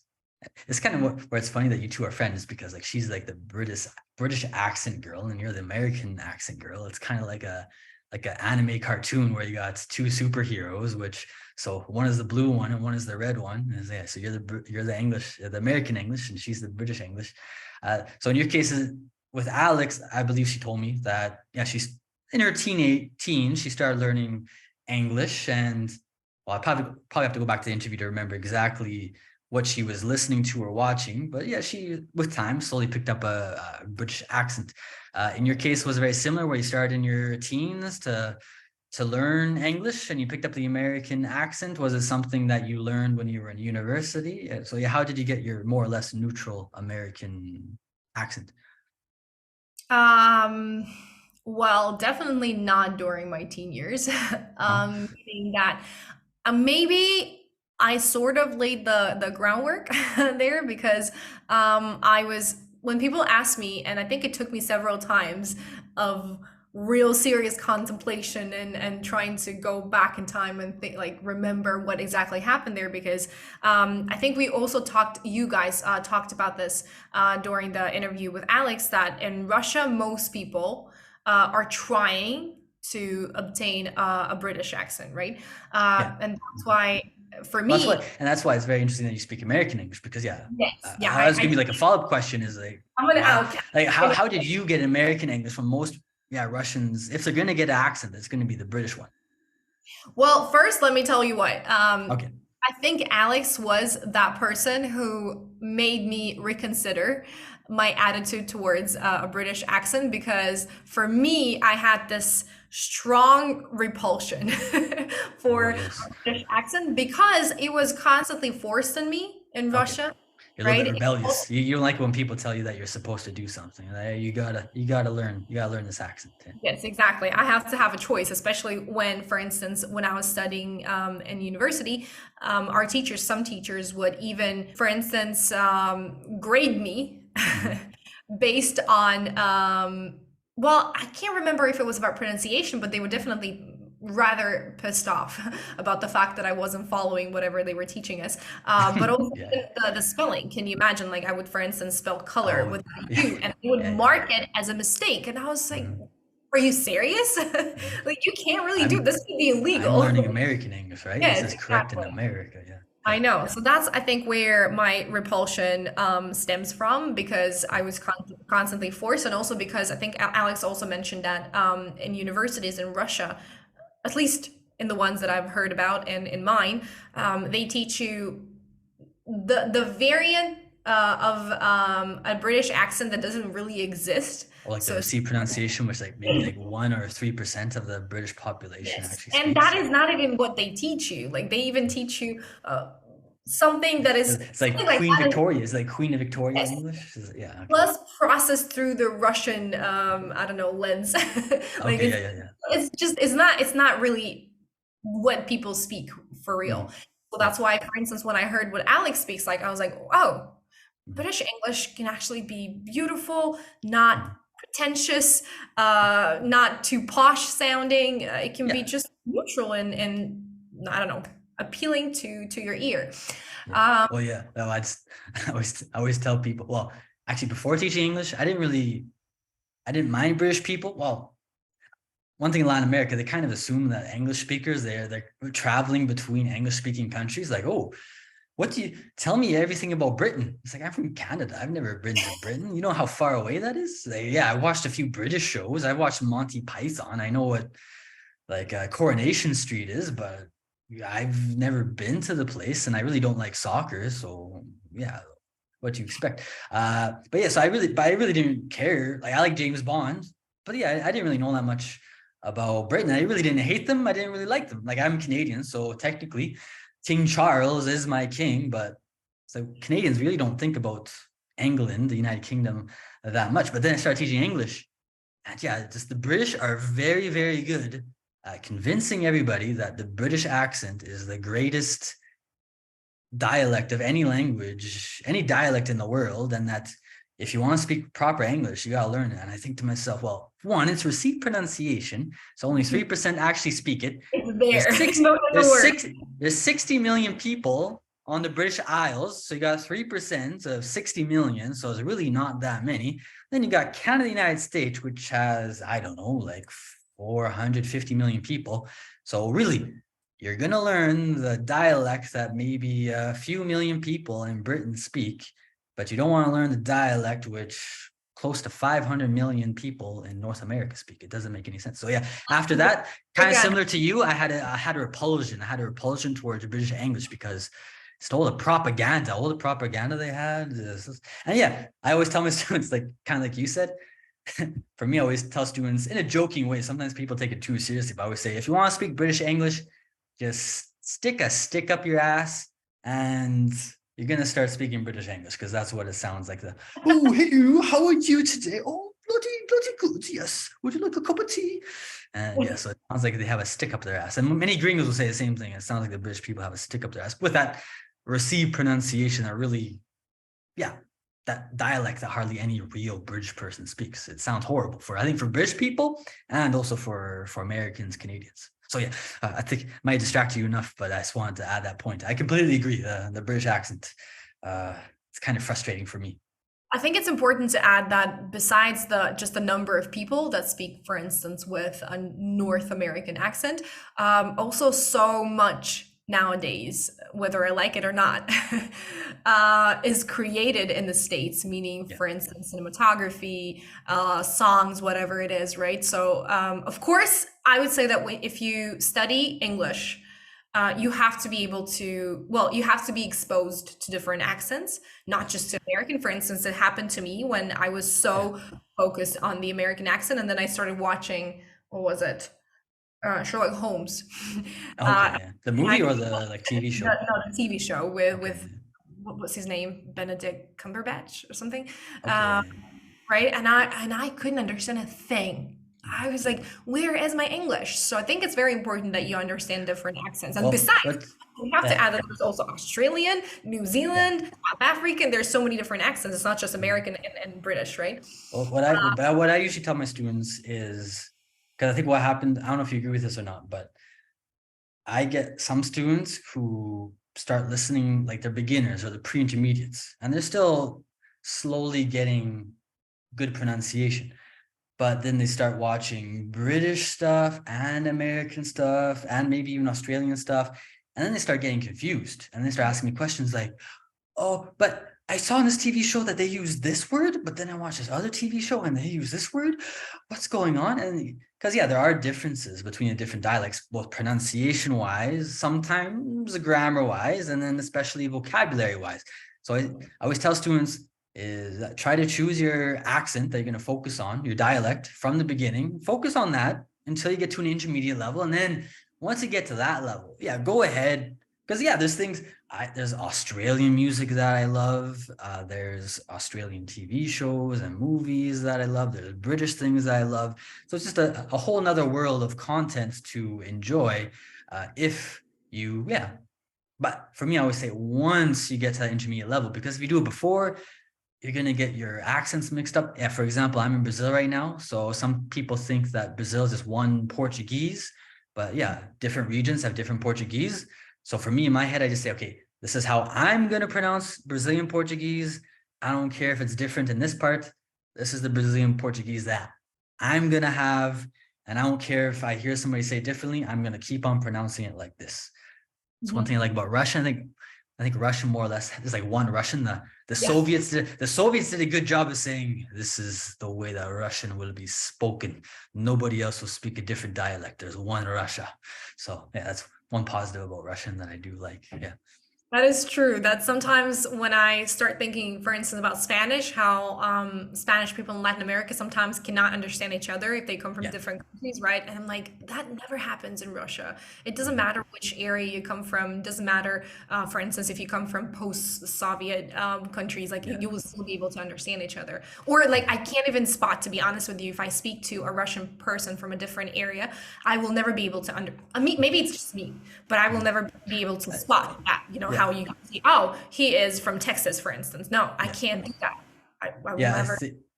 That surprised me when I started teaching Russian because I learned Spanish and I know in Latin America, basically every country and even within a country, people have different pronunciations. Like Colombia, you've been to Colombia, and in Colombia, there's maybe seven to 10 different Yeah. dialects in Colombia. It's incredible. But yeah, when I learned Russian, I remember asking Russians, like, so tell me about the different accents, the different dialects that Russia has. And people would say, oh, there's only one Russian. Yeah. Really? I think somebody did tell me Country in there's a the world, slight though. difference between like Northern Russian and Southern Russian. Like I think Krasnodar and Hmm. like Astrakhan, they kind of have like a little bit different. Like I think they say like one or two sounds a little bit differently than the Russians from like St. Petersburg and Moscow. But yeah, besides that, it's just same across the board. Undefined. Yeah, Mhm. exactly. I So wanted yeah, to add yeah, also about the fact that because I am a big defender when yeah, it comes to, because you said that British people have imposed their accent on us a little bit. Maybe even not them. Maybe it was mutual effort, Russians as well, yeah, because we are. I mean, you can't argue with the fact that, for instance, when you go to Europe, most people speak with a British accent there yeah. because Mhm. closer. And here, most people speak with an American accent because it's closer again. So it Mhm. makes sense geographically, right? Even though Argentina, you're in Argentina, it doesn't make any sense. Argentinians, why do you speak British English? Doesn't Stop make any it. sense. Stop it. Yes. Okay. All right. Yeah, but what I wanted to say is something that when you know how usually, well, not usually, okay, but some British people say something along the lines of Americans have butchered our language, they have taken it and they have blah blah blah. So I usually say, wait a second. Well, first of all, received pronunciation was created artificially, right, to Yeah. Yeah. separate people. Exactly. Yeah. I think the general American dialect is closer to the traditional That's British exactly my dialect. point. Because if you Yeah. compare, remember how you said that people sometimes tell you that you speak, that you sound Irish. Well, Irish is actually very close to American, Mhm. and Irish people are the ones who have retained whatever, maybe not everything yet, but they Yeah. are less affected Yeah. by specific pronunciation. So they speak more authentically, Yeah. Yeah.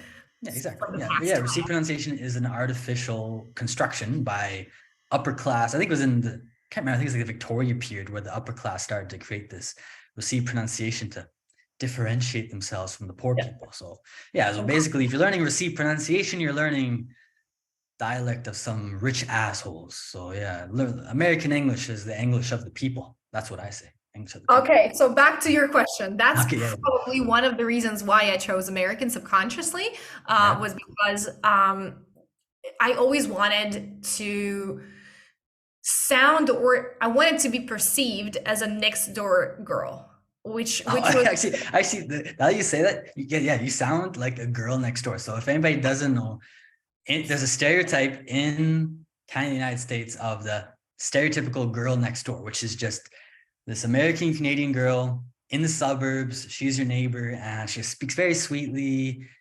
Just very humble girl, and yeah, just kind of a gringo stereotype about the girl next door. So yeah, I would say you speak exactly like the stereotypical girl next door. It makes sense. Right? You did a good job. Yeah, you reached your goal. Yeah. thanks. Yeah. So yeah, that was the thing. Another thing which I probably can attribute it to is my obsession with Linkin Park when I was a teenager. I Okay. was Oh, I like Linkin Park too. Yeah. Yeah. Okay. yeah, it's still probably my biggest obsession music wise. Okay. And I was listening. So I remember back when I didn't really speak English that much and I couldn't understand much, I knew all their songs by heart. Yeah. So it just sort of, again, I don't know, Rubbed and off on you. Yeah. yeah, subconsciously my mind. And later on, I guess it's just because of the movies. Maybe I was just a little bit of a rebel. I don't know. Yeah. But I did have a hard time Yeah. studying because of that, because of my choice. Mhm. However, I do want to say that I didn't just pick it up. So meaning that obviously I did sound more American than, for instance, Yeah. my peers, right, at that time. But I think it took me a decade Yeah. to sound the way I sound now, meaning that it was such a long process because most of the time, yes, they did give me, I think Alex told you the same thing, they give me a very good foundation, Yeah. right? Back at uni because they did teach us phonetics for 3 months. And of Okay. course, it was received pronunciation, but anyway, there are obviously similarities, right? Mhm. Because it's still the same Well, yeah, language. and then once you learn the IPA, like you can basically, if you're a little bit of a nerd, you can, oh, like let's figure out what the American IPA is. So yeah, it's a pretty Yes, easy. Yeah, the same thing. I got the CELTA certificate, and yeah, obviously it's only 1 month. It's not as intense as in Russia studying philology, but still, they introduced me to phonetics, and I said, "Oh, this is really interesting." Yeah, and then you start like nerding out, and you start, "Oh, this is interesting." So yeah, I understand what you're talking about. So yeah, they gave you a good foundation, and then from there, you really started to focus on, okay, how can I make my accent Yeah, even I more? was a little insane. I would say when it came to that, which I do not recommend to anybody else. So for me, Mhm. it was maybe the main goal of my life. I don't know, so that people cannot first tell that I'm Russian. And then later on that I'm not American. It was so important for me, which I don't think is very healthy. Obviously, it has worked out for me because now But it's is my it job. like not healthy because like it's not healthy to basically hate who you are? Because yeah, when I was younger, well, I didn't hate being Canadian, but like I told you, I learned Swedish. And I remember when I was a teenager, like I wasn't really fitting into the to high school. Uh, so like I kind of used my Swedish background and learning Swedish as a way to separate myself from my Canadian identity. And like in a way, I kind of for a few years, I would say I almost hated where my family came from. I hated how I grew up. I thought I was like a redneck from the middle of nowhere. And yeah, like, is it a similar thing where it's like it's not healthy to basically hate who you are and hate where you're from, that kind of thing, or is it something else? Well, first of all, it feels to me that what you just described is just a natural stage of any teenager, no matter Yeah. where you come from, right? Like, it's, Well, there's some teenagers who want to fit in. I didn't want to fit in. I said, "Hey, you guys, you got to fit in with me. I'm not going to fit in with you guys." Yeah. Okay, another but yeah, rebel. yeah, you're right. Teenagers they go through these stages for sure. Yeah, like identity crisis or something like that. Yeah, But yeah, I mean, partially, yes, of course. And I never hated who I was, well, at least when I was an adult. But more like because it was such a huge part of my life, especially when I started teaching it, right? I'm a perfectionist, I guess. okay, So it was really important for me. And at that time, when I was working on my accent, I never knew that I would actually start teaching it. So it was just for the sake of, I don't know, my own sake. I remember I would mhm, spend hours on end every single day practicing. Like you said, remember when you practice enough, then your cheeks start to yeah, hurt, yeah, your tongue starts to hurt, and I was really obsessed with it. And even afterwards, I would work on my accent. I would ask every single friend, for instance, or partner, or whoever who was listening to me, who was having a conversation with me, meaning a native speaker, yeah, an American Canadian. I'd be like, if you hear any discrepancy, how no matter how little it is, let me know. Explain it mhm, to me. Tell me. Pinpoint it. I yeah, want it to be gone. yeah, So I was really and what I mean is that I think this kind of attitude again it worked for me maybe because of my personality or maybe because I was meant to become a pronunciation coach. So obviously that helps yeah, me now. mhm, But I think if you're just um, a student, yeah, and you need English not because you need to teach it or because you just need to communicate. You have to focus on, like you said, sounding clear, sounding natural so that people understand you, so that you feel confidence, you can speak fluently. It's not about sounding 100% native. Because again, what is native? If we talk about general American, yeah, sure, but there are so many accents. Like again, Texan, for instance. Yeah, like well, Americans I might think not in understand North Texan. America, I think luckily there isn't that many accents. I think in general there's like 5 or 6 different accents. Like it's better than the British Isles, which has like 30 or 60 different accents. I can't remember the number. But yeah, exactly. So yeah, what is native? And obviously, like you slowly travel from Texas to New York, there's going to be like transition areas where they're not quite Texas, they're not quite Midwest. So yeah, I think what exactly is what is, like, is a native accent? Like as long as you're Or close. coming back to what you said about you mumbling, that's also Mhm. very important because not every single native speaker, like you don't want to sound as any native speaker because, for instance, the way Yeah, I spoke yeah. in Russian as well, every Mhm. single time people like talking to me on the phone, they'd be like, Julia, can you please enunciate better? Because I don't Yeah, understand what you're saying in my own language. yeah, So it's important that you, for instance, choose a role model for yourself that is yeah. not just any native speaker, but a person who actually speaks clearly and Hmm. I want to say beautifully, meaning that you Hmm. want to sound like that. You don't want to Yeah, sound like any native speaker from, I don't know, any part of the States, for instance, or Canada. yeah, yeah, exactly. Uh, well, you said that you got a little bit. Oh, I got the word for it. It's on the tip of my tongue. But you got a little bit intense. You got really into reducing your accent. Well, I think one thing, and I've noticed this from other people who've reduced their accent really well in English or in Spanish, is that basically any word that you found difficult or somebody told you you weren't pronouncing it quite well, or you weren't pronouncing the sentence or the rhythm quite as good as you could, you try to fix it as soon as possible. But yeah, was there anything else that you were doing at that time to really reduce your accent? Obviously, Alex talked about shadowing with me, and I know shadowing from polyglots. I've done it a few times. I haven't done it every day, but like was shadowing another thing that you were using? Was it just singing Linkin Park for 5 years straight every day, their whole album? Yeah, what things were you doing that got you to the point that you're at right now? So about shadowing, I would say that it's definitely a great technique. It's just that it has to be done in a certain way. Because I Yeah, know a lot of people are like, shadowing is imitation. Let me just imitate it. But it doesn't work like that unless you are aware of what you're doing. Because if you just imitate however you hear and you don't hear the things that we just talked about, you're just going to continue sounding the same exact way, right? So it's very important to be aware of that. But I think mostly I was focused on being very, very aware of how I speak. So every time I was talking, I was paying attention. I was recording myself. I was listening. So I think also my job probably helps me a lot because I used to record a lot of voice messages, or even like, for instance, I was talking to a friend, right, to an American, let's say, and I would record a voice message instead of just sending it and that's it and forgetting about it. I would go back and listen to it and try to pay attention to every single sound so that I can find that discrepancy. I was definitely singing a lot. I don't think I did a lot of shadowing, but I would, for instance, read a book out loud. Let's say if yeah, I was today reading a book, yeah, I would be like, okay, one page out loud, everything else silently. yeah, yeah. Mhm. Yeah, Things for like sure. this. I was studying phonetics. Kid you not, actually, I think the best thing that has ever happened to my accent, you ready?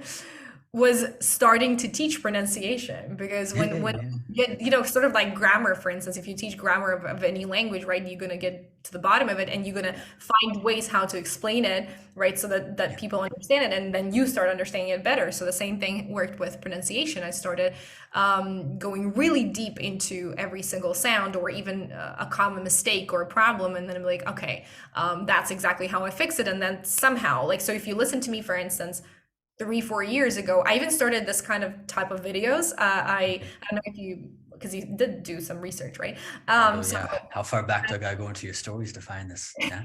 no, it was a reels. So I did, I think, two. Okay. The third one is about to come out. So I started analyzing my own accent.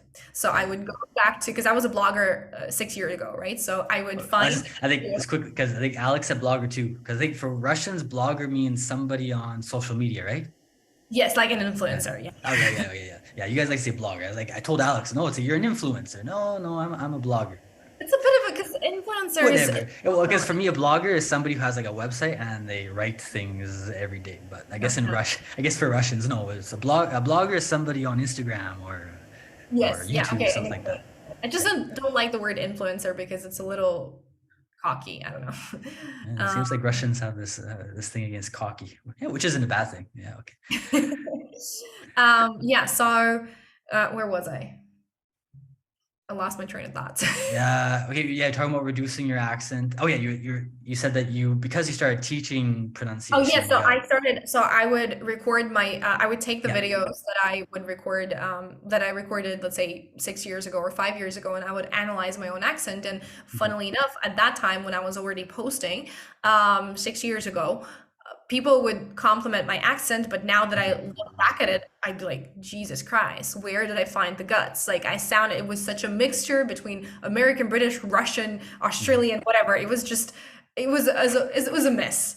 Mhm. That's why it was when people say, oh, okay, so for instance, how long has it taken you to get where you are? And they expect me to tell them, oh, 2, 3 years, for instance. Mhm. No, Yeah. I think it was such a lengthy process. It took me 10 years, and especially the last. So, yes, I did sound, let's say, maybe pleasant, five Yeah. years ago. So it wasn't, I don't know, It weird. wasn't grating on the ears of Yes, a native speaker. Yes. yeah, maybe better than an average Russian person, for Yeah. instance. Mhm. But to get to where I am now, it has taken me 5 years of consistent, nonstop pronunciation teaching, which Mhm. obviously is, I mean, it goes hand in hand with working on your own accent because you Yeah. can't, it's the same thing basically. Mhm. So, yeah. Oh yeah, I really wanted to ask you something about. Yeah, well, yeah, I agree with you.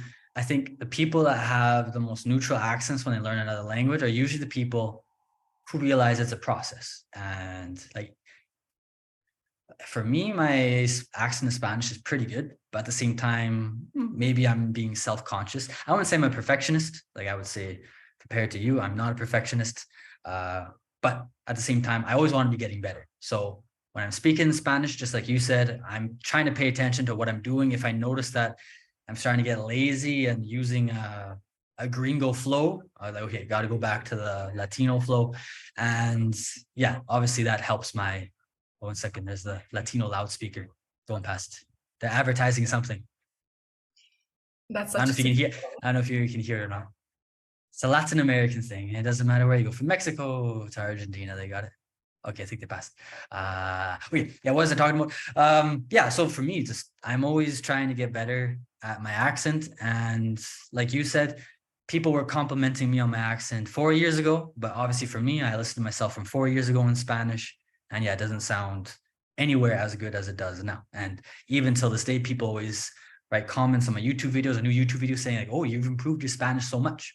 And so I'll tell students like the reason that they tell me that is because I know it's a process and I know that I just got to keep on getting better. I don't put a lot of pressure on myself. If I notice something I'm doing wrong, I try to fix it. If there's something new, like vocabulary that I learned, then I try to implement it into my Spanish. It's really not more complicated than that. Even though I would say, yeah, learning pronunciation from a teacher like me or yourself, I think it really helps because teachers like ourselves, we can really show you, okay, this sound is giving you problems. This is how you can fix it. Now go work on it. Because yeah, sometimes like for me, always frustrated me when I was learning Spanish was that I never had somebody to tell me what I was doing wrong or right. I always had to kind of teach myself like what I was doing wrong or right.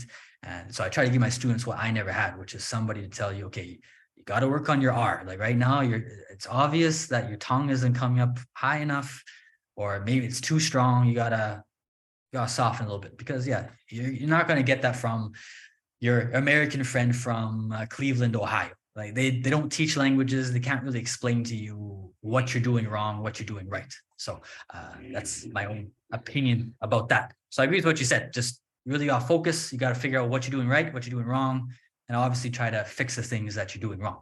And I think what you told me about recording yourself, I hate recording myself. I don't know if you're the same way, but yeah, like I hate recording myself or watching myself that like something that I've done recorded. I don't know, it's so cringe for me, but at the same time, it's really helpful to listen to yourself from, a month ago, a year ago, a few years ago. And not only that, you realize how much you've improved. It's like, oh, like, wow, like I sound way better now than I did back then. Yeah, absolutely. You also, I think, perceive when you first start recording yourself, be it a video or an audio, you perceive yourself through kind of like a different Yeah. perspective. I don't know. And then while you are doing more and more of that, you start getting used to your voice, to the way you sound in this language, and then it's just okay for you. Kind of like the same way as because you're a YouTuber, right? Mhm. I think when you first see yourself in a video, you usually cringe. You're like, what the hell is Well, that? I just don't like to look. I just don't like to watch myself. So you never do. Okay. Yeah, yeah. Like that's why it's difficult for me to edit videos because editing videos, I have to listen to myself speak in Spanish or even in even in English. It's like, man, I don't gotta sit down for a few hours and listen to myself. But yeah, but who knows? Maybe I'm getting better because nowadays I'm starting to enjoy editing videos. So I think it's a sign that my Spanish and my English are getting to a point where I kind of enjoy listening to myself. Like, oh, Kyle, you're a funny guy. I really like watching your videos. I'm a bigger fan of my videos than other people now. But yeah, like yeah, traditionally, for me, it's cringe to listen to myself in Spanish or in English speak. But at the same, it's very helpful. Absolutely. Well, Now, as well, I don't know if you have something else you want to add no, because I I mean, want, there yeah. was something. Okay. Well, if you remember, you can always let me know. But I wanted to ask you because I was on your Instagram and you have the stories about vocal.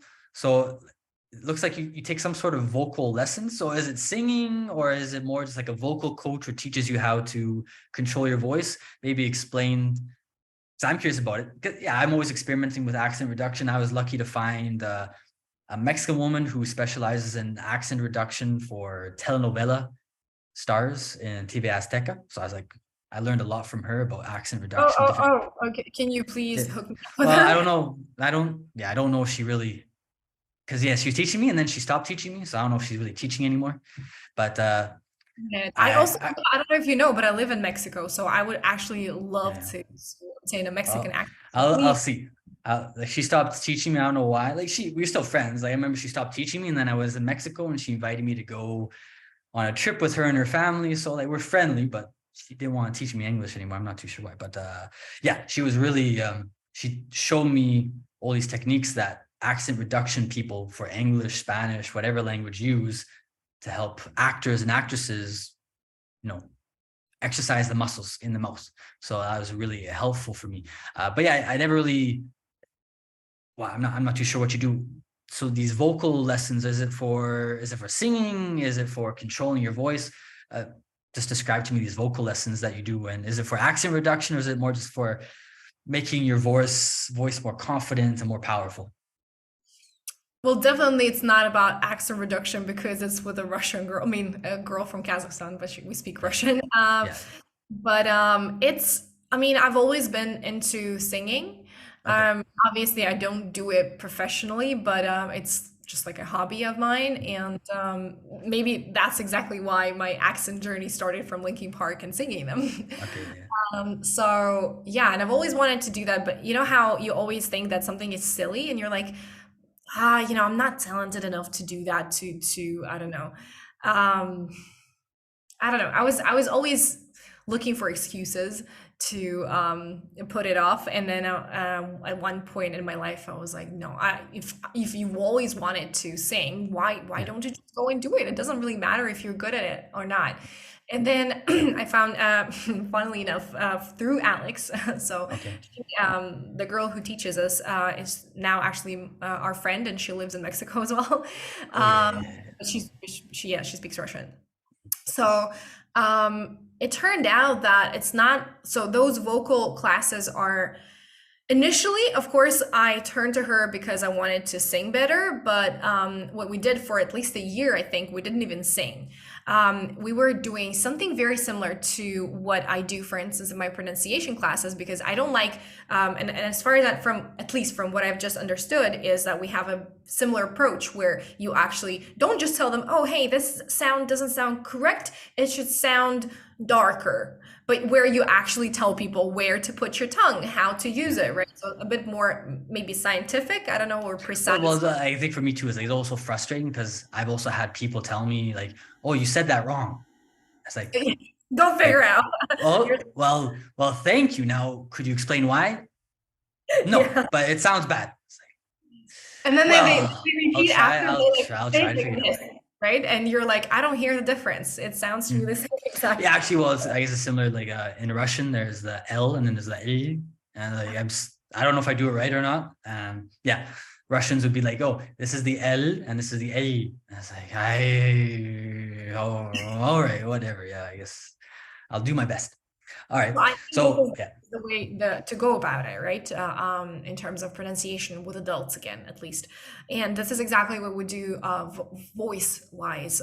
She teaches me because so what we do, we focus on this part, right? okay, Mostly she focuses on this part. She talks about like larynx, for instance, okay, vocal cords and how you can use them and how they work in different ways and how you can control them so you become more aware. And that's very interesting because what I found out was that if you again go back in time and watch some of my videos from 2 years ago, my voice in English sounded completely different because I had this sort of, I don't know, predisposition maybe to as I said, a next door girl. So my voice was like higher. My voice was better. Now I was like, hey guys, hey, let's how do you this today. doing? Yeah, it's Yeah. totally And I was like, oh fantastic. my gosh, I don't want to Yeah. sound like this. I want to Mhm. sound because of course your voice changes to a certain degree when you speak a different language. And from what I found out was that it's not doesn't really happen because of the language itself, but because usually we use different languages for different purposes. So, for instance, for Mhm. me, English has always been a public language, right? Because I speak, I speak, duh, I teach. Mhm. I I'm an influencer, if Yeah, you you're will. not a blogger, you're an influencer. Yes. Yeah, exactly. Yeah. Or for instance, I would sometimes, I don't know, give speeches in English and so on. So for me, it's a certain kind of like a part of my identity, a part of my personality that, for instance, in Russian, I don't really have developed because I don't Mhm. do that in Russian. Russian for me is a language that I use to speak to close people, to friends and family, for instance, right? Yeah. So that's why I think I chose subconsciously this type of voice that I was using that is not really my voice. It Mhm. wasn't, and that's why, like you said, I would get more tired quicker, not muscles wise here because everything here was already developed or mentally, but because Yeah. my voice was so like it was a very strenuous process for me because I would use the wrong structures here, and then I realized that it doesn't, and I don't know if you've also, maybe it also happens only to Russians because we're so obsessed with being perfect or whatever. Yeah. So some of my students, when they work on their accents, they also mistakenly think that if their voice sounds a particular way, they're going to sound more American. For instance, they start sounding like a Valley girl, or Yeah. they do this all the time, and they The sound. only thing I tell people is just don't speak with a vocal fry and I'll be happy. Is like the vocal fry as a native speaker, I just hate the vocal fry. The vocal fry drives me crazy. Yes. So yeah, don't do that. Exactly. Yeah. The Valley Girl, yeah, speak with the vocal fry, the Kim Kardashian. Hey, how's it going? Ah, don't speak like that. Yes. Yeah, but again, you see, you understand that because you're a native speaker and you're a little bit more conscious about this. Yeah. But when, for instance, you can't deny the fact that a lot of content comes from California, Yeah, yeah, right? for sure. And Yeah. Mhm. Kardashian is super famous, for instance. So when And, people, now it's like the Instagram influencers, for example, the model girls, like they speak with that really heavy valley vocal fry accent. So yeah, it makes sense why. but Yeah. they opt for this without even knowing that. Mhm. They just think, oh, they have this sort of association. Okay, this Mhm. vocal fry or a particular way of sounding is exactly what I need to sound American, which is bullshit. Pardon Mhm. my French, right? You need to Well, and focus. then yeah, yeah, and now they know. I'm telling anybody who's saying that, just I'm telling you right now, it drives me crazy. If I see a beautiful Russian girl and she starts speaking to me in English with a vocal fry, I am immediately turned off. The Russian girls might not care, but I'm telling you right now, if you're a Russian girl and you're thinking, oh, I want to make sure that Canadian American men, they like me when they see me. It's like, if you speak with a vocal fry, I will be disgusted completely with you. So yeah, please do not speak with a vocal fry. I'm telling you right now. Yeah, Yeah. just so So, that, just so you know. whoa, okay. Oh, you take We're, the we're vocal lesson, the vocal lessons. Oh, yes, yeah. So that has helped me a lot in terms of not just finding maybe my truer self in English, right? And also it has been working out with Spanish as well because I started noticing, I'm still really struggling with it, but I started noticing that because in Spanish, my identity has not formed yet. You know, it's Yeah. still very, I don't know, I want to say mushy. Like Yeah. I, Yeah. I like, but no, I was trying to think of the word. I think mushy would be the same word I would use. It's kind of like, yeah. it's in flux. It's in the nether realm. It's up there somewhere. I'm looking for it. It's in the fog. Yeah. Right. Yeah. So when I start speaking Spanish, especially when I don't pay attention to it, like when I try to control it, it's getting better. But when I don't, I start speaking kind of like super polite and friendly, as if I'm a little girl who doesn't want to bother anybody because I understand that my Spanish personality is super shy and insecure. Yeah.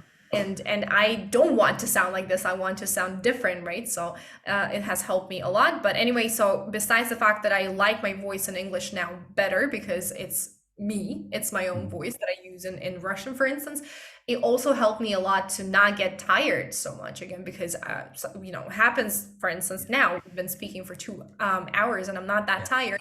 Whereas when again I was straining everything here and Mhm. creating a lot of tension there, I get really tired. Sometimes I would just lose my voice, plain and simple. Yeah. So Yeah, it for sure. helps a Yeah. lot. Well, I think I like about you.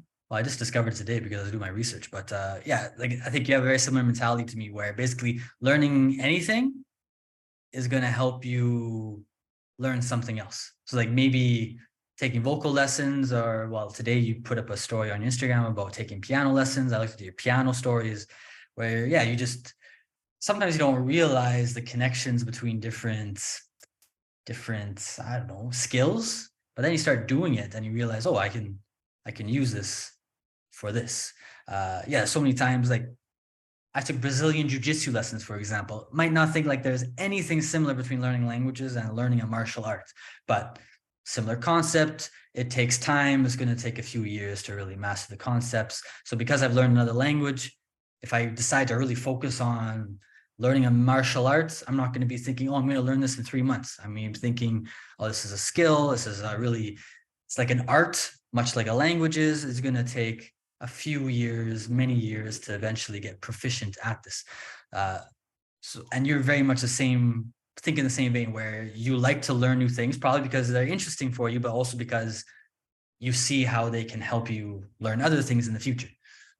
Yeah, of course. Everything in the and I think in your life when you are, let's say, a versatile person, everything eventually intertwines. Like a Yeah. lot of coming back to the voice, I'm not excellent at it, but I'm all right. But when people hear me singing, they say, "Oh, well, it makes sense because you have an ear for music. That's why you have an accent, yeah, like a Mhm. natural accent." And I'm like, "No, it worked the other way around. When I was a child, I had no ear for music whatsoever. Like whenever I tried to sing something, people would not recognize the song at all. Like I was Mhm. horrible at it. But because I've been working on my accent for such a long time, obviously it requires a lot of listening. It requires a lot of tuning in into Yeah. whatever you're listening to, and that's exactly what helped me improve my ear. Yeah. So Exactly. And for me, I've learned so many different things. I think sometimes people are a little bit shocked by how calm I am when I learn something new. mhm. Because I think most people, when they learn something new, they panic. They're really nervous. Like, oh my god, I sound stupid. And I think I've learned so many different things where I know I'm going to sound stupid, and it's like for me, it's like okay, whatever. I know I'm not going to sound stupid or look this stupid in the future, so I don't really care. I'm just going to keep on. I'm going to keep on improving, and yeah, people are. Aren't you worried what other people are going to think? Aren't you worried that you're going to sound silly? Aren't you worried that you're going to look weird? And I was like, I've looked weird so many times when I learn Spanish, when I'm learning Russian, when I'm learning Portuguese. I sound silly all the time, so I'm used to it. I'm used to it. Yeah, the Uh, silliest thing is that actually all of those thoughts that you just listed are usually only in your head. Like nobody else cares. Nobody else pays attention to your mistakes. Nobody else thinks you're behaving foolishly or you speak, I don't know, incorrectly. It's just all in your head. But you Yeah. think everybody else around you like Mm. really cares about how you speak, for instance. No. Well, the other thing too is like, yeah, if you do, like, I'm in Brazil right now, and my Portuguese isn't perfect, so I'm sure that for many Brazilians, I've been very unconfident. I haven't known what to say, and they probably think, oh, well, for example, went to the gym here, and there was a beautiful Brazilian trainer. I asked her a question because I didn't know what to use in the gym. So I go up to her, I talk in Portuguese, and I say, "Am I allowed to use those bars to do pull-ups?" I Mhm. try to say it in Portuguese. She didn't understand, and she just looking at me like, "What? What? What?" She's like, "Do you speak English?" And for me, my Portuguese is better than her English. But so then we switched to English, and she's still confused. And finally, I explained to her like, "Can I do pull-ups on these bars?" And she understands. So I'm pretty sure she was uncomfortable. I was uncomfortable in the moment. But the fact of the matter is that probably 5 minutes later, 10 minutes later, she forgot about it. So that's my mentality when I'm in a situation like that. Is like, sometimes, yeah, you're gonna completely forget about, the other person's gonna completely forget about. If they do kind of remember it, they're gonna remember it for maybe 10 minutes, and then they're gonna forget about it. And if you talk to them 5 days later, they're gonna say, Who "Who are are you? you? When did I see you?" Yeah, they're not gonna remember anything. So may as well go for Yeah. it. Yeah. And I think the weirdest thing is that because you talked about being confident, and I've noticed that every single time I feel really insecure, for instance, about my Spanish, it backfires. So it's kind of like a vicious cycle because then I start speaking Spanish, let's say, for instance, to a waiter or whoever, and because I'm so shy Nervous. about it, Yeah, yeah, yeah, because yeah, I'm so yeah. timid, I would start mumbling or I would Mm. start trying to swallow words so they don't understand that I don't know this grammar or whatever. And then Yeah, people don't understand me and they're like, what? What are you saying? And then, of course, I start getting shyer. Um, for instance, in comparison to when I speak slower, like I calm down, I try to use maybe simple grammar or whatever yeah, I am confident at, and then people understand me. So I think when you start feeling too shy, it's just it just creates even a more yeah, awkward situation rather than you yeah, just going for everything that you yeah, can use and that's it. yeah, yeah. Just spit it out. Go for it. What Mhm. happens, happens. Yeah. Uh, well, now you've been in Latin America for a long time. Yeah, we were speaking for 2 hours. Well, I guess first, I don't want to take up too much of your time. Do you have time to talk about Latin America? Sure, sure. Sure. It's Okay. All one of right. my favorite topics, so I Okay. can't really miss Well, out I on like that. Latin America too. That's why my students like me, is because I like Latin America. I like people who have experience in Latin America. And of course, you're originally from Russia, so Russians have a slightly different perspective. Uh, well, I guess, but before we do, I don't know, is there anything else you want to add about learning languages or pronunciation or accent reduction? Anything that you think is really important that maybe we missed? It feels to me that we've been talking about this for a while, so maybe Well, I people. think it's been 2 hours. I think we've probably covered everything we really need to cover. But yeah, I'm not too sure if there's something like really important that It you seems think like you need to there's add. definitely something else that we can talk about, but maybe it would make sense to, I don't know, diversify it a little. Yeah, well, we'll switch it up now. Uh, so yeah, we've been traveling for a while. I don't think Latin America was the first place you went to. So I believe the first place you went to was Southeast Asia, correct? As in, what do you Like so, define? after graduating university and I guess starting your career as an English teacher professionally. I think the first destination was Southeast Asia, or was it somewhere else? Well, if we're talking about moving, so Yeah, obviously I like traveled. living. I guess I would say living in a Yeah, different China. place. I mean, I did go to the States for 3 months, but I don't think Yeah. 3 months is actually considered to Yeah. be a long enough time to say that I When lived you're a there. teenager, it's long. Yeah. When you're older, it's like, yeah, it's 3 months, whatever. It's just a Yeah, blip yeah. on the So map. China, yeah, was the first place that I moved to out of Russia, I would say. Okay. And how long you were in China for? A year and a half. A year and a half. And because I think nowadays,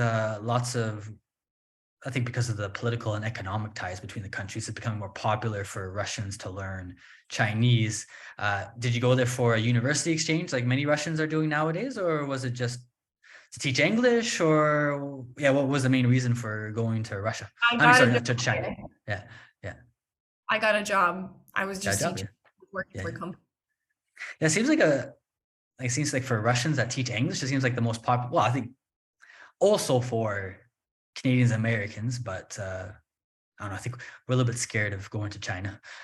So it seems like the Russians, they take the sacrifice and they go to China and teach I them was English. terrified for sure, Yeah. and I would say that China was probably one of the most traumatizing experiences of my life, Yeah. Well, which maybe quickly talk uh, about. So yeah, why is it so a year and a half? Which part of China, first of all? the south, if you know South. Guangzhou, it was like I think 1,200 kilometers away from Guangzhou, so it was like Okay. southwest. Yeah. I only know Macau and Hong Kong. Well, it's So not too far away from there. okay, Like so it's you would kind of in think, that area. yeah. Do they speak Cantonese or Mandarin? In that part, Mandarin for sure. Mandarin. Okay. Okay. So yeah, so you're in that part of China for a year and a half. Now you said it was traumatizing. Yeah. So what was your experience like? Was it mostly like the Chinese mentality that was traumatizing? Was it the Chinese food, or was it everything was traumatizing? Yeah, I mean, you name it, every single thing. The language itself, of course, because nobody spoke English in that little town. And it's not just even about the language itself. I had to learn Chinese for sure to survive there, but also the fact that, for instance, let's say if you don't speak Spanish, right, you can just Google whatever you see. Yeah. But with Chinese, you have characters there. So you come to a supermarket and you Yeah. can't even understand what they're selling because you don't understand the characters. You can't Yeah. read them. Hmm. Um, the mentality, I would say that Chinese mentality, I have learned to appreciate it and probably even love it. I miss China a lot because I think China is one of the most um, culturally interesting countries in Hmm. the world. And I think if you are, let's say, a seasoned traveler and that's what you love to do, you gotta visit China because Yeah. it's a completely different planet, honestly. Yeah. And in learning how to survive there and in learning about their culture, you become so much more open-minded Okay. because it's so whatever you consider, for instance, cultural differences between, let's say, Canada and Latin America, it's nothing in comparison to Yeah. China.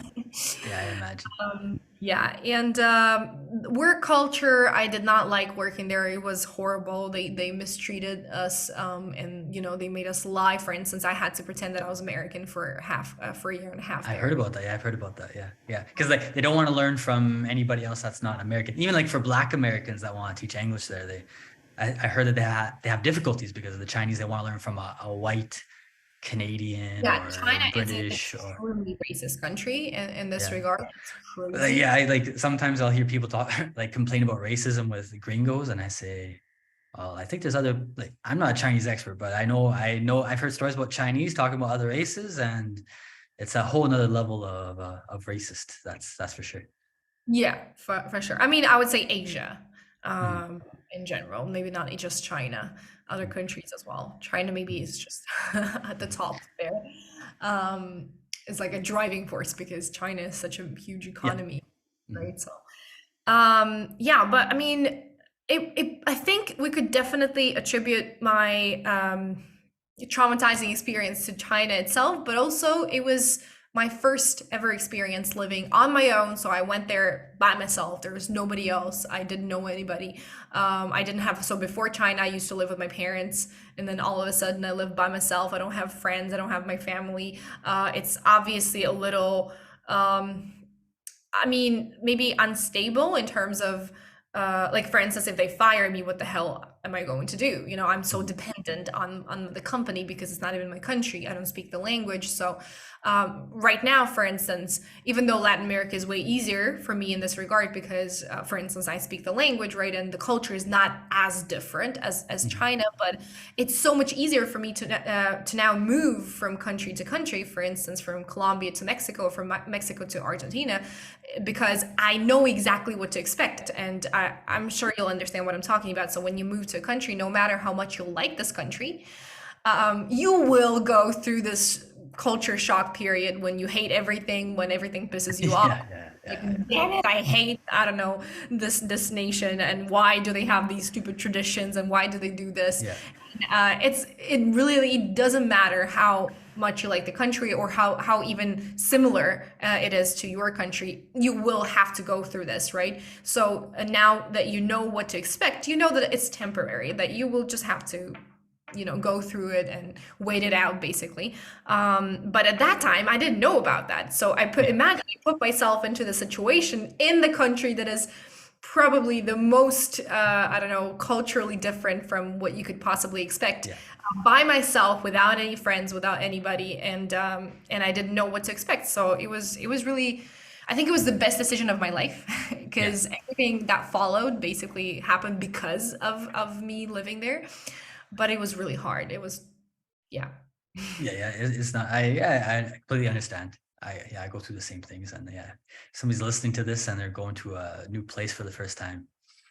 Like you said, you're gonna hate a lot of things. Even when I'm in a place for a long time, it's like I hate a lot of things about it, and then as soon as I leave, I think, oh, I really miss that about that place. So yeah, like when I'm in Argentina, there's some things I don't like about it. With Alex, I talked a lot about the things I don't like about Argentina, but yeah, then I left, and I think, oh man, I really miss the Argentinian ice cream. Man, I wish I had Argentinian empanadas again. Oh yes, I really like those empanadas. So yeah, I know what you're talking about. So a Yeah, you year and a said. half in China. Afterwards, did you go back to Russia or did you go to a different country after China? Yeah, I moved straight to Vietnam, which Vietnam. was Okay. actually an interesting thing because in whatever you just said applied to my experience in Vietnam because I think the time that I spent in Vietnam because I was working for an international company, so Mhm. there the work policy was much more familiar to me, and they treated us really nicely, and they immediately promoted me, and it was they actually recognized. People who were professionals, Yeah. who really wanted to, who cared about what they did. So it was an amazing time, and I loved working with teenagers. Actually, teenagers are my favorite age to teach, which I Yeah. know a lot of teachers hate. Mhm. But what was different was that in China, however hard it was, I was so exposed to the Chinese culture. So yes, I was studying the language. I had some Chinese friends. I was teaching Chinese students one on one and one on two. So I was able to talk to them about their lifestyle. Whereas in Vietnam, I lived in Hanoi, which is the capital, and I worked for an international company, and we had our own, let's say, curriculums, which I did sort of modify, right? But it was still I had to follow certain rules. And so even though it was extremely comfortable in Mhm. comparison to what I experienced in China, it was amazing. It was one of the best experiences of my life. But I didn't get to experience the Vietnamese Mhm. culture. Maybe I learned 10, 20 words, obviously, Yeah. to communicate a Yeah, little because bit. you're kind of like in an international bubble, and yeah, you Yes, never really Hanoi is had to. very international, Yeah. yeah. And like I ate mostly international, like Italian or Mexican, whatever food, so I didn't really Mhm. get to eat much of Vietnamese. Maybe it was because I was so tired after China, because China is a little bit of a bubble, right? Yeah. Especially with, you have to use VPN to use social media and everything. Yeah. So it felt to me like I was escaping prison when I moved out. Yeah.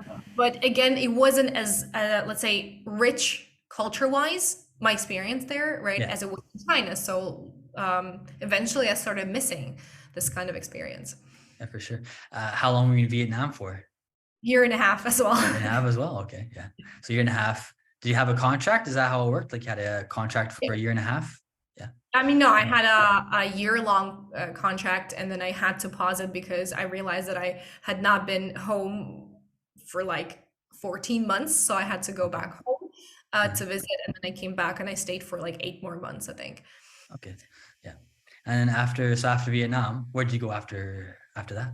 I moved to Bali for about 2 months because that's exactly when I started working for myself. And that's Mhm. when I started working on my accent course. And it was sort of like a trial period. I gave myself 2 months in Bali to see if I could, Yeah. Figure it out. work for myself. If I, how people say, well, but when you work for yourself, you have to motivate yourself. You cannot get lazy. Like, you don't have those deadlines or whatever. Mhm. So I was worried about that and if I could provide for myself. So I spent 2 months there, and then I went to New Zealand and Australia for just traveling purposes.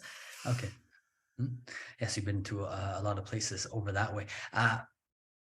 Yeah, so I'm quickly going over this part because, of course, if there's anybody watching this interview, they're probably not from that part of the world. They want to know more about Latin America. Uh, so you're in that part of the world, and yeah, I would say from what I know about Russians, they usually, if they're going to go somewhere in the world, it's going to be Italy, Spain, Britain, Thailand, Bali, those types of places. And so for me, it's a little bit surprising nowadays where in Brazil, in Argentina, you're starting to see a lot more Russians. Now, of course, I talked about this with Alex. A lot of them are coming because it's really easy to get second citizenship if you have a baby in Argentina or in Brazil. But in your case, of course, you and Alex, you're not planning on having babies or getting a second citizenship. So in your case, what attracted you to making that leap to Latin America? Well, this is actually a very interesting story. I even wrote a post about this Okay. because Latin America, believe it or not, was my dream for more Oh, than really? 10, Oh, really? Okay. actually Argentina. Oh, really? Um, Okay. Yeah. yes. And when people ask me why, of course, I can give you all the logical reasons. I can tell you, I have always been fascinated with Spanish, even when I didn't speak it. And the culture always seemed to me like I dated a few Latin American people, so I was like, the culture is in a way similar. Like there are certain similarities that we can find between Russian and Latin American cultures, but and nature wise, like I love mountains, for instance, and Patagonia is still my biggest dream, traveling wise. But so I can keep on listing all of that. But there was something that I cannot really, it's just inexplicable. I Mhm. was drawn, something inside of me was telling me you have to go. This is going to be your home, like something is awaiting you there. Especially for some reason Argentina. And but I would continuously put it off. I would Mhm. continuously find excuses. I would be like, no, it's too dangerous. No, I don't speak the language. It's too far away. No, I have like this Asian story. Now I have whatever, constantly. And then one day when I was in China, I met, which I mean, it didn't really change my mind right away, but it took me several years to get there. But anyway, I met this guy, Chinese guy, and we started talking about traveling. And we were sharing just our journeys. And then I told him, well, my biggest dream is Latin America. And he was like, well, you know what? My biggest dream was Latin America as well, but now I'm 80 and I just cannot survive the flight there. So imagine this, I will die without ever having completed my dream, having fulfilled it. And that just stuck with me. I was like, damn it, I don't want to be this Mhm. kind of person. Yeah. So after the pandemic, I was still kind of stuck in Russia, and I just really needed to get out because, I mean, Russia, I mean, I'm Russian and I will always be Russian, but I never felt like I belonged there. Like I never felt like it Yeah. was my home.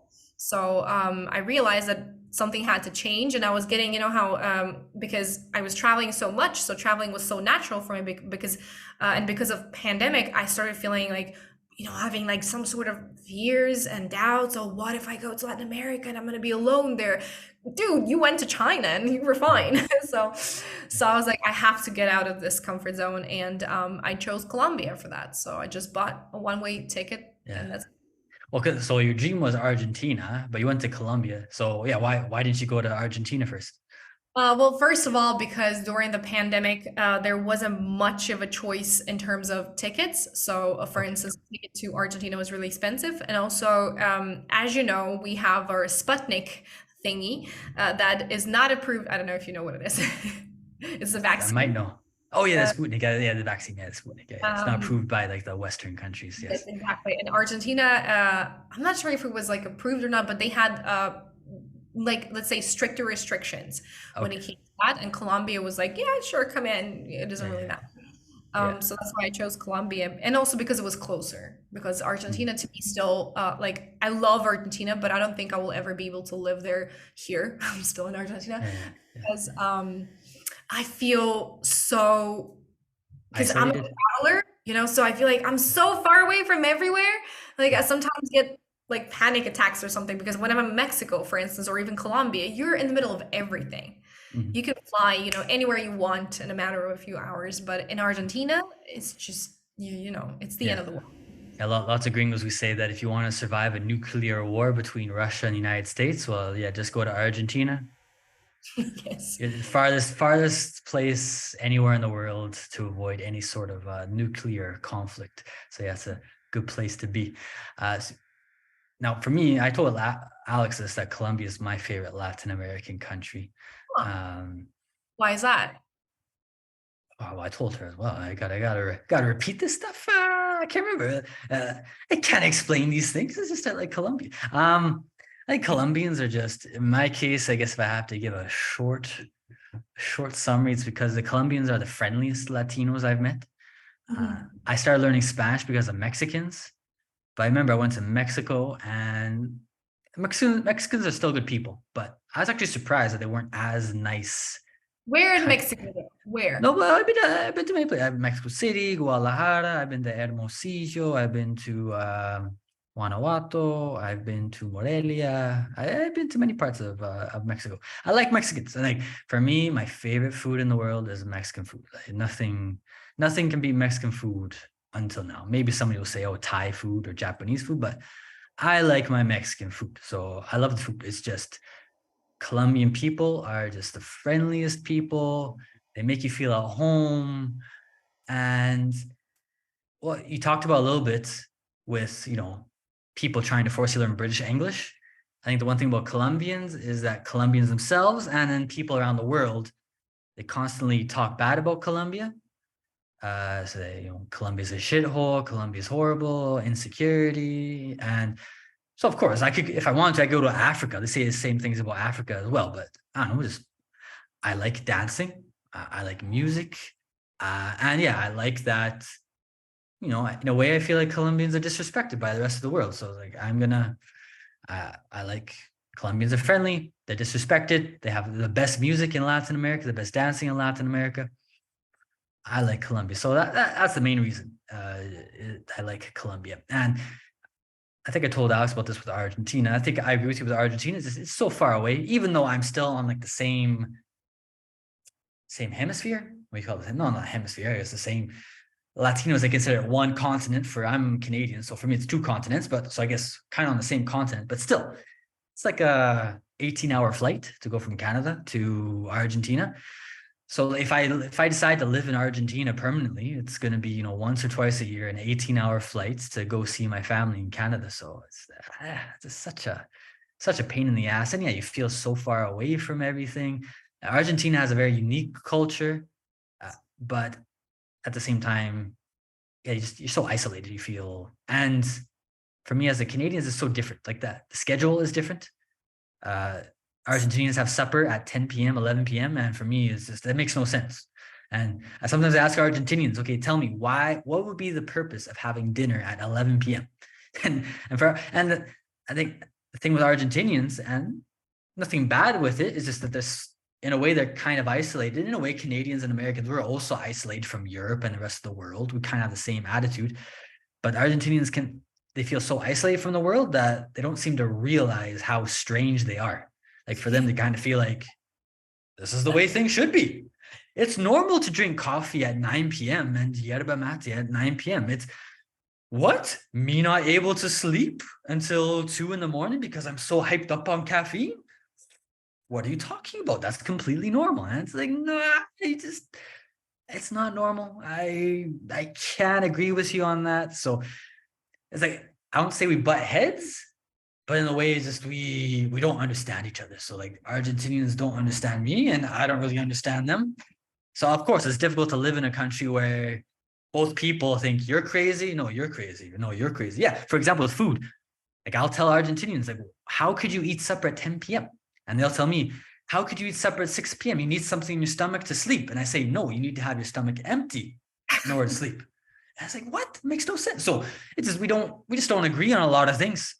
So like I've seen your Instagram stories about Argentina, well, Buenos Aires, and I completely agree. Like the architecture in Buenos Aires is spectacular. It's just beautiful architecture. Obviously, I haven't been to everywhere in Europe. I've heard that Spain has many cities similar. I've never been to France. I've heard France is a beautiful city as well. I have lived in Sweden, and Stockholm is a beautiful city. But yeah, for me, Buenos Aires is architecturally one of the most beautiful cities I've ever been to. So I like that. But yeah, so anyways, now you know. I want to talk more about you because you're in Colombia. You went to Medellin, correct? Yes, I lived in Medellin, yeah. And for that, was that for 6 months or one year? How long were you in Medellin for? 7 months. 7 months. All right. And so, how do you like the paisas? Do you like the paisas? What did they treat you good? I would actually say that Colombia is definitely one of my favorite countries. I mean, I would say that those are the three. I haven't been to many countries yet. I hope I'll fix it. But in Latin America, I would say that my favorite countries are Colombia, Mexico, and Argentina. Mhm. And I don't think I can. Well, I guess Mexico is my favorite country. Mexico City is my favorite place on earth Yeah, for now. yeah. Mhm. Much, and I'm coming back in a month, and I just can't wait, to be honest with you. Yeah, yeah. But when you talk about Colombia, what I would say is that for me, I guess Colombia is Medellin in that I don't like Bogota, for instance. Oh, yeah, yeah. I told Alex that. It's like, I love Bogota. She's like, what? No, no, oh my no. gosh, no, it's I like love Bogota. Yeah, I don't know. It's the weather is horrible. There's so much traffic. I mean, it's all right. I lived there for like I stayed there for 3 weeks. yeah. Or for instance, when I went to what was the place? I mean the Caribbean. Cartagena, No, a different one. Santa Marta. Yes, there we go. Okay. There. I mean, it's also Colombia is first of all a beautiful country. Oh my gosh, their nature is incredibly beautiful, and it's crazy how they have this kind of tropical, I don't know, fauna, I guess, intertwined with mountainous scenery. Mhm. Like it's just Yeah. crazy. The Andes and the Caribbean and yeah, the tropics. It's Yeah, it's a yeah, unique kind of mixture, I think. But for me, I guess when I talk about my love for Colombia, it's Medellin because I think Medellin is one of the best cities in the world, yeah. and I love paisas, I love their accent, I love their attitude, how friendly they are.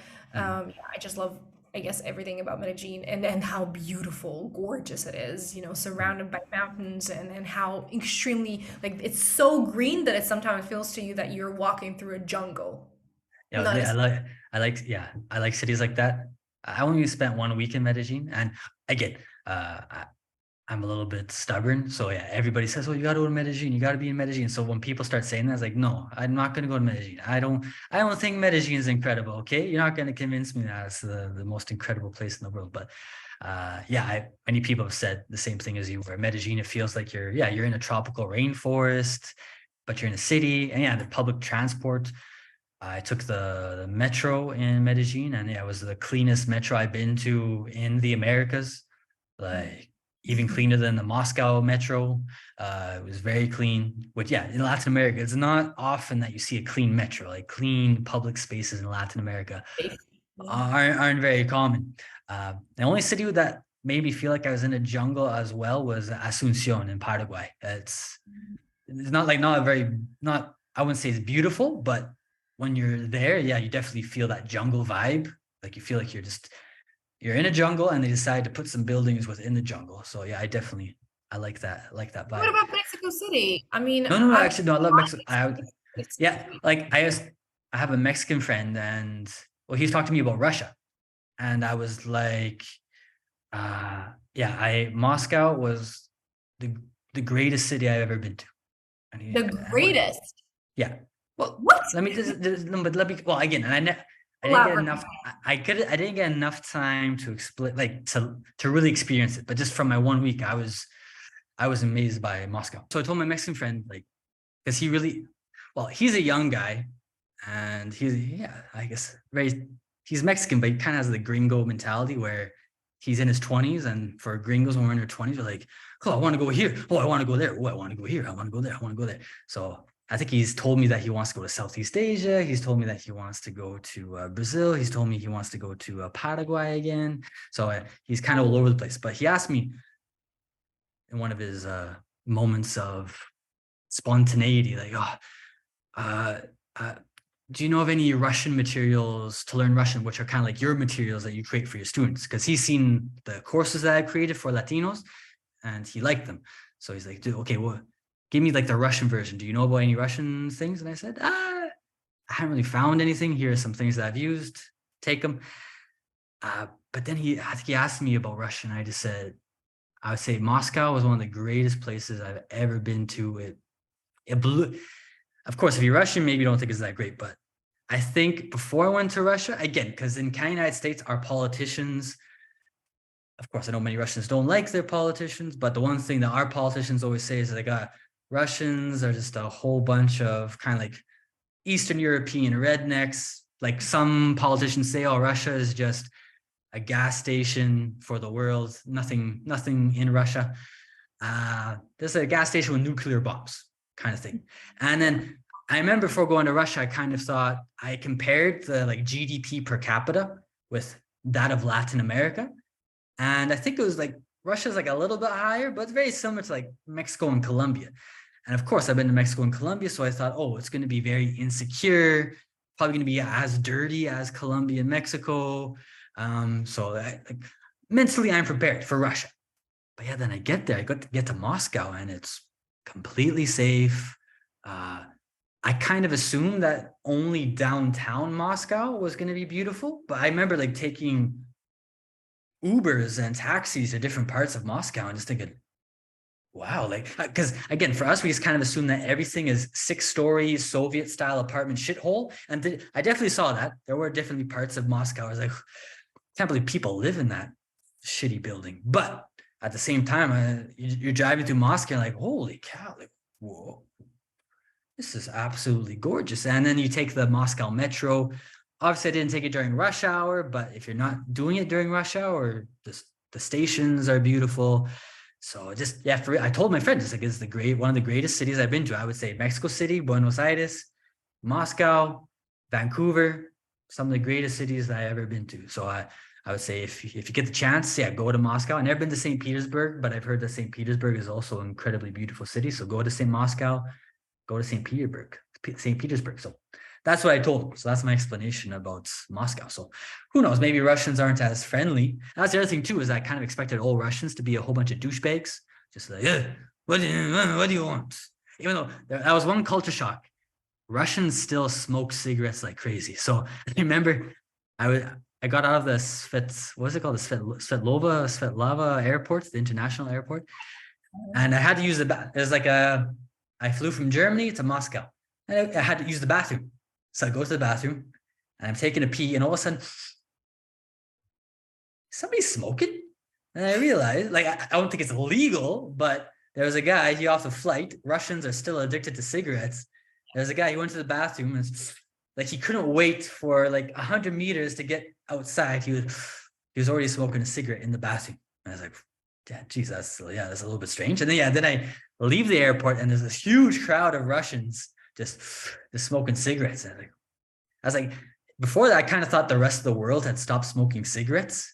But then you go to Russia, like, oh, I can see why there's still tobacco companies, because they're all selling cigarettes to Russians. So yeah, Russians still smoke a lot. So for me, that was the biggest culture shock, was just the Russians, they weren't unfriendly, but yeah, they love their cigarettes. Russians were constantly smoking. So that was a big culture shock for me. Yeah. I would say actually the Chinese people smoke more than Yeah.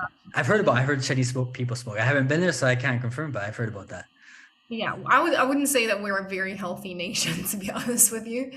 What I wanted to mention, first of all, thank you for putting Vancouver on the same list, because this is the city that I'm planning to move to. So it's nice. Vancouver is beautiful. If you love nature, Vancouver is it's gonna be an orgasm for your eyes and your mind, and you'll love it. The only problem is it's very expensive, but if you can find a decent place to live, public transportation is good. You got Whistler. You have inside the city. I know Russians. I wanted to ask you about that too, but I don't want to get too distracted. But yeah, Russians love to walk. So there's tons of beautiful parks where you can walk. So yeah, Vancouver, fantastic city. Okay, but yeah, keep on going. So what I wanted to say was that, I mean, I guess it would be fair to say such a thing about any country in any capital, because I think, if we talk about, let's say, for instance, I don't know, New York and Ohio, or I don't know, Paris and a village somewhere in the mountains, right? There's a huge difference. But I think in Russia, it's even more exaggerated, as in what you describe Moscow like. It's not Russia. So what you see in Moscow is so different. Same as St. Petersburg. Because what Russians told me was, and yeah, because I went to I went to the city that has the most complicated name to pronounce in Russian. Nazaruni Chelnu. Nabushnaruny Chelnu. It's by Kazan. Yeah. I don't like to say that. I've been there, but it's possible to say the name of the place. So yeah, like that's a real Russia. And yeah, definitely wasn't as nice as Moscow, even though I would say it also wasn't as shitty as I thought it was going to be. Like, even though, of course, the trams are like from 1940s in the real Russia, but still, it's still public transportation. It still works. So it is like, better than many places in Latin America. And yeah, of course, the buildings are not the nicest, but like there was a boardwalk on the river, which seemed nice. So it wasn't horrible. But yeah, I understand when Russians say they have Moscow and St. Petersburg. I think what happens, you probably agree, is that they basically take all the resources from the rest of the country and they use it to beautify, yeah, the two most beautiful countries in Russia. Now, I heard, I don't know if you agree with it or not, but I have heard some Russians say slowly they're starting to make other cities like Krasnodar and Rostov-na-Don and Sochi. They're starting to, get a little bit more attention, starting to become more beautiful. But yeah, most Russians agree that the politicians, they put all the money into Moscow and St. Petersburg. So it's not a true representation of the country and what other people are living through. I mean, again, even when you talk about cities like Rostov-na-Don or Kazan, for instance, they are also some of the biggest cities, right? But if you go somewhere into a smaller town in Siberia, you will witness whatever you just described. Like, it's not safe, it's dangerous, it's dirty. There are only ugly buildings there. There's a lot of poverty there, and so on. So, what I also wanted to say is that even though I would say that St. Petersburg is also nothing like Russia, and if anything, St. Petersburg is the most European thing you will ever get in Russia. Mhm. Right? But the difference between Moscow and St. Petersburg is like, because when you were describing your experience in Moscow, you said that what shocked you the most was that wherever you went, right, no matter which district it still was gorgeous and it was still beautiful. So St. Yeah. Petersburg is very different. St. Petersburg, to me, St. Petersburg, maybe I'm also biased, but I've heard a lot of people say that as well. To me, St. Petersburg, architecture-wise, is definitely in the top 5 most beautiful cities in the world. Yeah. But it's all centered in this little area, so you can basically walk around. I mean, it's still big, but it's all in the center of the city. Whereas in Moscow, it's also sort of spread out, so it's scattered around the city. And so in St. Petersburg, that's exactly what happens. Like, you get this most beautiful center on this planet, just gorgeous, but then the minute you step out of it, the whole Soviet buildings and Gopniks, the ones that you The mentioned. Gopniks are living, Wait, because I don't think you went to Cartagena in Colombia, but that's I lived in Cartagena for 1 year, and many Colombians will say, "Oh, it's the most beautiful city in Colombia," and I'll say, kind of like you said, St. Petersburg is like, like the downtown Cartagena, it's very beautiful, but as soon as you leave that, it is a shithole. Like, it is just ugly, unorganized, chaotic. It's anarchy. It's violent, and I lived in the real Cartagena. So like for me, when people, whether they're foreigners, like if there's a Russian that says, "Oh, I'm going to go to Cartagena, it looks beautiful," I'll say, "No, don't go to Cartagena." And many gringos agree with me, whereas like, don't go to Cartagena. It's a horrible, horrible place. Obviously, I'm not saying, "Oh, St. Petersburg is horrible," but I understand what you're saying, where foreigners or tourists, they only see this beautiful downtown and they don't realize that there's a million other people living in this other St. Petersburg, which they never go to, and it's not as nice. So it's not the reality that people actually live in. So I understand what you're saying. So your 3 favorite countries: Colombia, Mexico, and Argentina. Now, so you've been to Medellin. I think, you love Mexico City and you love Buenos Aires, and you spent a lot of time in all 3 countries. So I'm curious, and obviously most of my students are from Mexico and Colombia or Venezuela. So maybe describe the differences or the reasons why you love those 3 cities differently. You already talked about Medellin. You said, I think it's because of the nature, public transports, the people are very friendly, the accent. Some people like it. For me, whatever. It's okay. Whatever. It's the prices, okay, to be honest with you. Colombia is very cheap. Colombia, like, that's one reason I like Colombia. Obviously, Argentina is cheap right now because of the inflation, but I guess like naturally cheap, not because of inflation. Colombia is just, everything is cheap. Everything is cheap. I like that about Colombia. Okay, so the differences. Well, I guess let's just continue whatever you started talking about Argentina. Argentina Yeah. is definitely one of my favorite countries in the world. And I was actually lucky to sort of confirm this weird feeling that was drawing me to Argentina because I was really scared that I'd regret it. And no, I love Argentina and I love Argentinians maybe even exactly for how different they are from the rest of Latin American people in that in a way they are more similar to Russians because I think they're very straightforward. They are they're not gonna just smile at you, you know, that you can they sometimes even come across as arrogant or rude even sometimes. I think it's the Yeah. worst service I've ever experienced in Latin Okay, America. yeah. Oh yeah, yeah. Argentinian service drives me crazy. Yeah. Yeah, nobody Uh, cares about you. Like uh, they rarely take like any. what's the point of going to a restaurant? I don't like in Argentina. It's like, what's the point of going to a restaurant if you're just gonna ignore me for 2 hours? Yes, exactly. You go to a restaurant to get treated well, and no, in Argentina, you go to a restaurant to get treated like crap. Yeah. Yes, I know. Or like when you leave tips, most of the time, what you hear in response is "bueno." I'm like, Yes, no, say thank you. What do you mean? yeah. It's Like, you don't gotta say that much. You just just like, oh, thank yeah, you for that. Yeah, that's it. yeah. Again, when we talk about Argentina, I think it's very important to specify that it's Buenos Aires, which is a completely I different think place, yeah. Like right? when I talk to people from rest of Argentina, yeah, I always say like, Yeah, because they're yeah, much like, Argentinians have a bad rap for being right. arrogant, and yeah, most of the other Argentinians say no, it's just Buenos Aires. Like those Yeah, guys, they think they're the center of the world. It's yeah. how they are. Yeah. But I would say that despite this, what I've felt like, even though I absolutely love Colombians and Mexicans, and I miss their friendliness so much. For instance, that's actually something that I didn't experience in Brazil. It felt to me like people were not friendly at all, and I was so happy to come to Mexico after Brazil because I was like, those are my Latin people. Yes, Mhm. treat me as a family and everything. Yeah. But what I've noticed here in Argentina is that um, I feel like if you do make friends with Argentinians, it's a whole different level of friendliness. Meaning that in Colombia and Mexico, it feels to me that it's a bit more of this American kind of friendliness, if I may say so. It's like a Yeah. little superficial in that it's politeness, you know. They treat you, it's like manners, you know. And Mhm. in Argentina, they don't have that many manners in this regard, but they're like if they really make friends with you, they will treat you as family, as in they will Yeah. do anything for you. Yeah. They will help you with everything, and it's for real. It's not just words, it's Mhm. actions. You know, they Mhm. actually show it to you.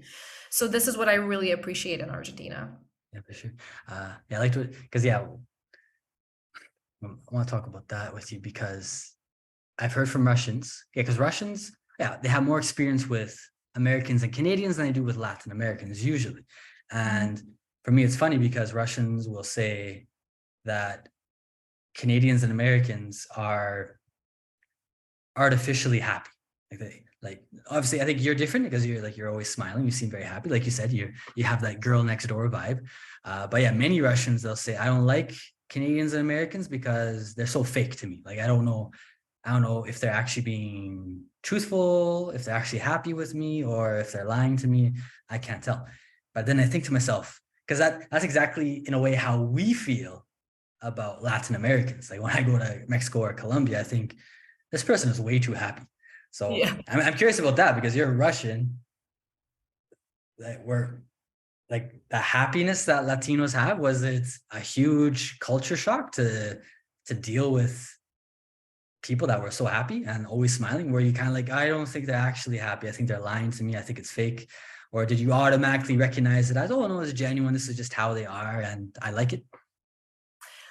You know what? I would honestly not, even though I did say something like artificial, right, or superficial, but I wouldn't Yeah. call it fake, as in, I guess maybe that's one of the reasons why I wouldn't want to live in Argentina because despite the fact that I love, you know, how genuine they are, how straightforward they are, Mhm.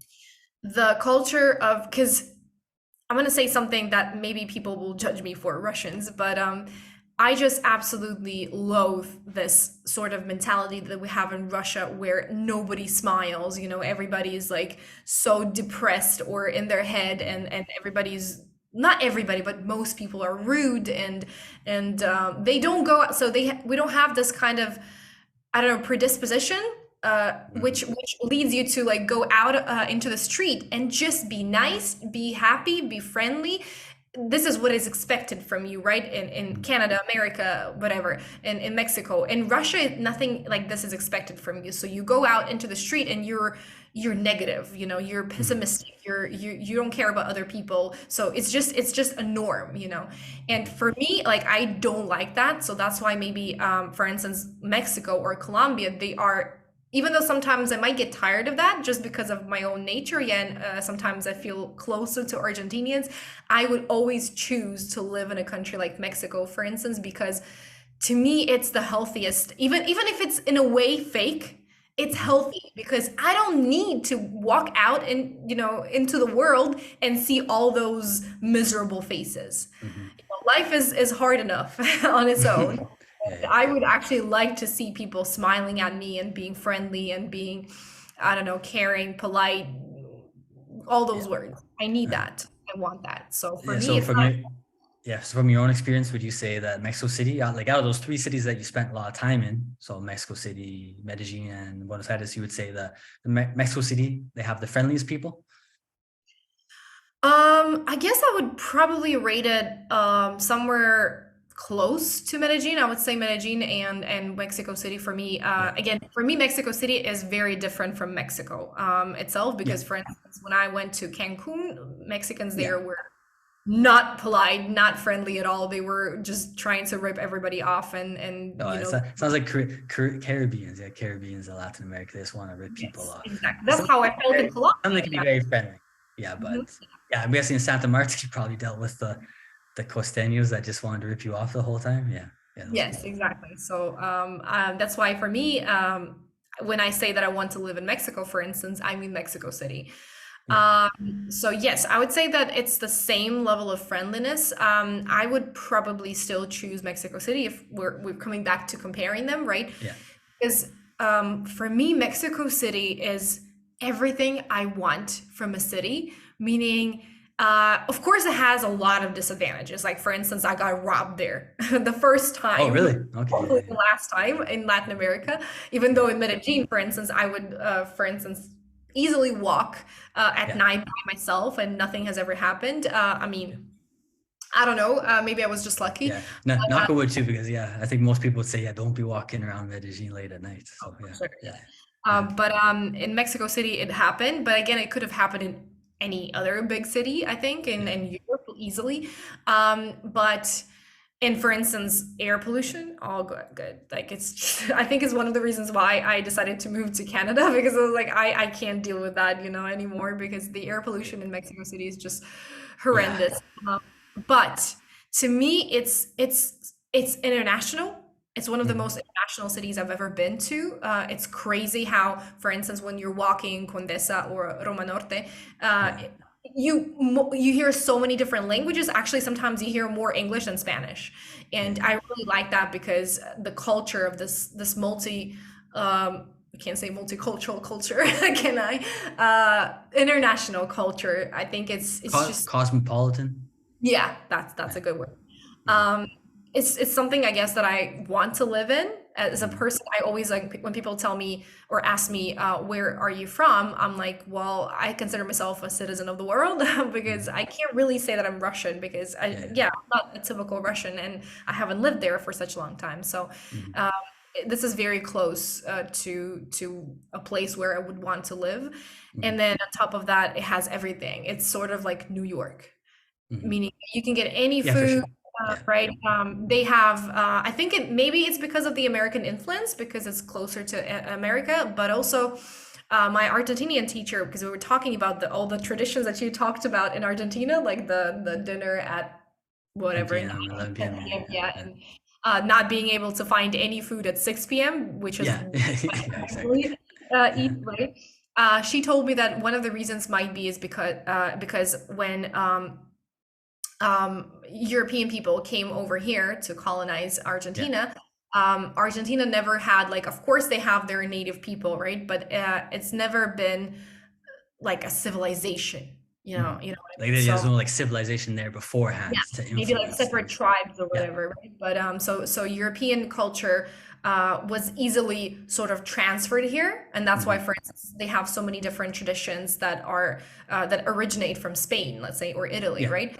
Whereas, for instance, if you take Colombia or Mexico, especially, right? I mean, Mexicans had so many civilizations that were so important, that were so powerful, that were really existed for such a long time. So I think a lot of traditions that they have now, they still stem from Aztecs or whatever. You know, they celebrate Yeah. holidays. They have their own food that's famous all around the world. They have so many different things that are intrinsically Mexican that it's such an amazing. That's why it's easy for me to live in Mexico, because I can find any food at any time. I can find any service. I can find Yeah. any language. I can find, there are giant shopping malls, which is of course consumerism, but it's at Mhm. the end of the day, it's really hard for me to live in Argentina because I guess because of their economy, right? But Yeah. it's hard to get anything here, Hmm. whereas in That's Mexico, true. Very true. Yeah. Hmm.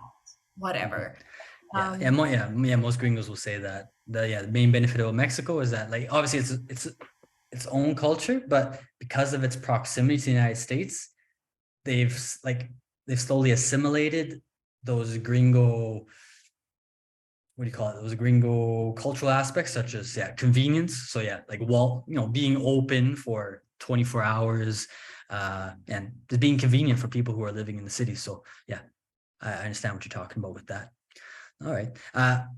Buenos Aires has amazing architecture. Mexico City, so obviously you talked about the friendliness of people and just how it's so international. And I just know Russian women, they really like architecture. Do you like the architecture in Mexico City just as much as in Buenos Aires, or is it more. more for Mexico City, or you like it more? Yes, because Yeah. I might also be biased because the architecture, don't get me wrong, Buenos Aires is one of the most beautiful cities I've ever been to. Mhm. However, Buenos Aires, like you said, it's more of a mixture because I traveled a lot in Europe since I lived in Europe, right, when I was in Russia.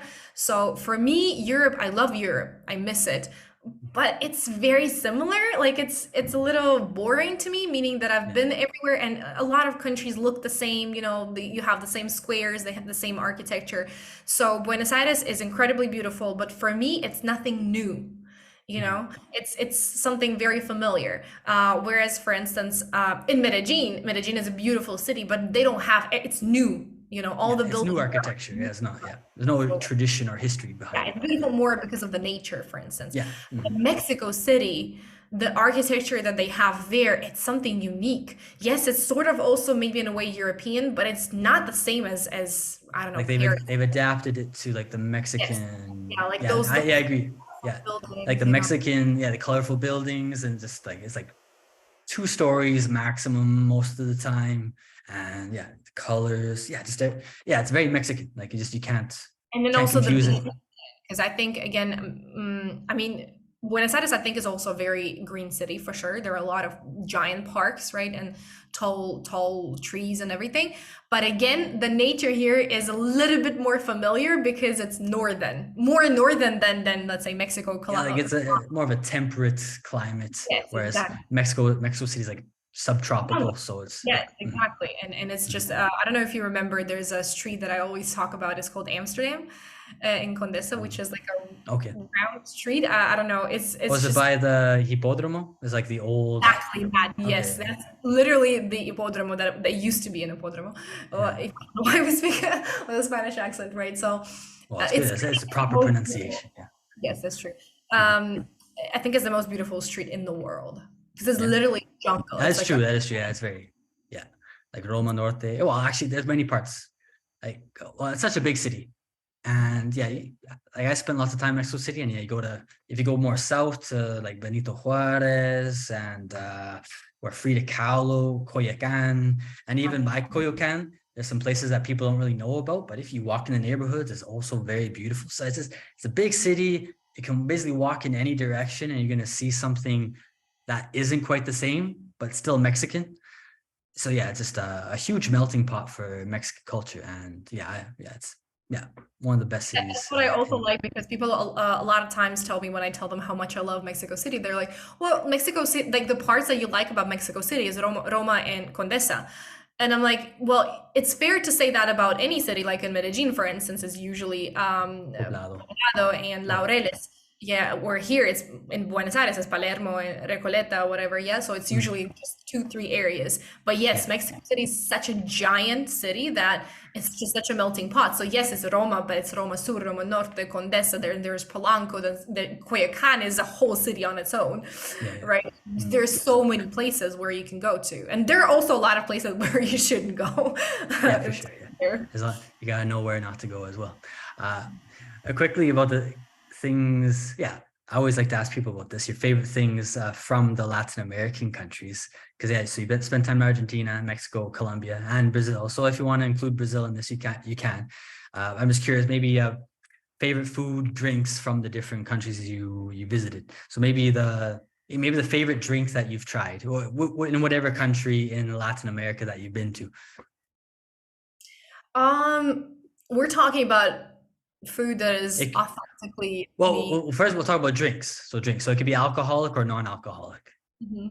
I don't drink alcohol, so I Mhm. can't really Actually, talk about. see, yeah, because people always assume that Russians are alcoholics, but actually, I say Russian men are alcoholics. Russian women, they seem to avoid the alcohol for whatever strange reason. They don't drink that much. All right, so yeah, non-alcoholic Because drinks. we're all What? traumatized by our Yeah, father. probably that's what I think. Yeah, I think like I saw my father. He was a drunk. I do not want to end up like my father. That's pretty Uh, much exactly my yeah. story. Okay. Well, yeah. Yeah. So Um, so your favorite drink: Argentina, Mexico, Colombia, Brazil. I mean, I love coffee, so Okay. yes, any place here. I mean, Argentina Okay. has amazing coffee. You Colombia, like not so the much. I think they export amazing coffee, but inside the country, I can't say that they have amazing coffee there. because it's actually funny because I've talked to Colombians that live because there's lots of Colombians that go to Argentina, and they don't like the coffee in Argentina. And I'm not much of a coffee person, so I don't really understand. But I have been to Brazil, and I find the coffee in Brazil doesn't taste that good. I don't know why. I don't like the coffee in Brazil. And I know Argentinians get coffee from Brazil, so who knows? Maybe that's the reason that I don't. Huh. I don't think it's horrible coffee in Argentina. I would say so far Brazilian coffee tastes the worst, but I think maybe that could be the reason. But yeah, it could also be like personal tastes. Maybe I Could just be. like Maybe because Colombian coffee more than coffee is strong, you're not gonna like it, and for coffee lovers, if coffee is strong, is good. yeah. I'm not too sure. Yeah, it just tastes different here in Brazil, and yeah, in Argentina it's like nothing incredible. I just prefer Colombian and Mexican coffee. They both make for me. I like the coffee there. Yes. Okay, so coffee and Funny fact: for if I was to okay, choose a country with the best coffee I've ever yeah. tried, What would you it'd be say? Vietnam. Yeah, I've heard they do interesting coffee in Vietnam. Is it? Yes, How do they they have make it? Is it with sugar, without sugar? I can't remember. I've seen it, but I condensed can't remember how they make it. condensed milk.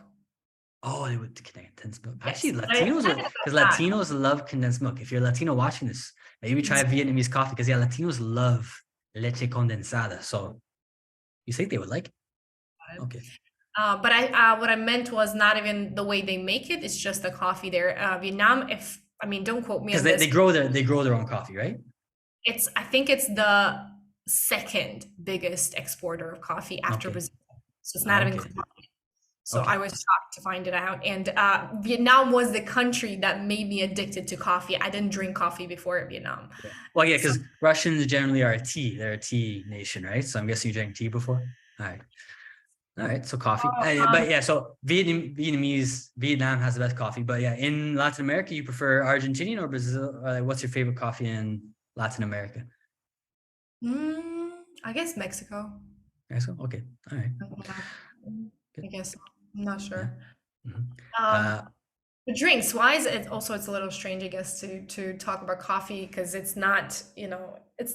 I mean, I don't think Latin American culture is that much of a coffee oriented culture, right?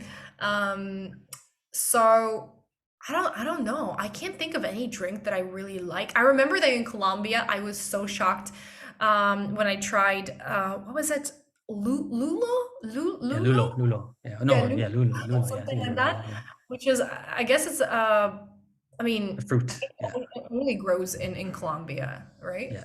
That's one thing that's why I asked the question, because I don't like Colombian food. For me, Colombian food tastes horrible, but they have some of the most exotic juices in the world. And I love juices. I'm a juice person. So maybe another reason I like Colombia is just because I'm in juice heaven. When I'm in Colombia, there's so many different fruits, so many different juices. I don't really like lulo that much. And there's another one called tree tomato. I don't really like tree tomato that much. Tomate de árbol. But yeah, the juices are very good. But I think Alex said that, no, I think Alex likes wine. I think she talked about wine. Somebody else told me that their favorite drink was coffee. I'm kind of like, well, coffee's a boring answer. It's coffee. But for people that love coffee, no, there's a big difference in between coffees. So, all right. Now what about food? Because yeah, you've been to countries with very different foods. Argentina has the strange Argentinian pizza, but they have fantastic meats. Mexico's got the tacos and the Mexican food. Colombian has the boring Colombian food. I don't really know any positives about Colombian food, but who knows? maybe you like it. I mean, But yeah, I yeah, would what? probably say Colombian food is my favorite out of those countries. What? Oh my goodness, yeah, I don't like Colombian. But Russians are famous for having boring food, so maybe that's why you like it. Is like Yes, I yeah. like my boring food, and Colombian food is boring as well. So I like my Colombian food. So yeah, Well, I mean, define boring. To me, for it's me, boring is healthier. no spices.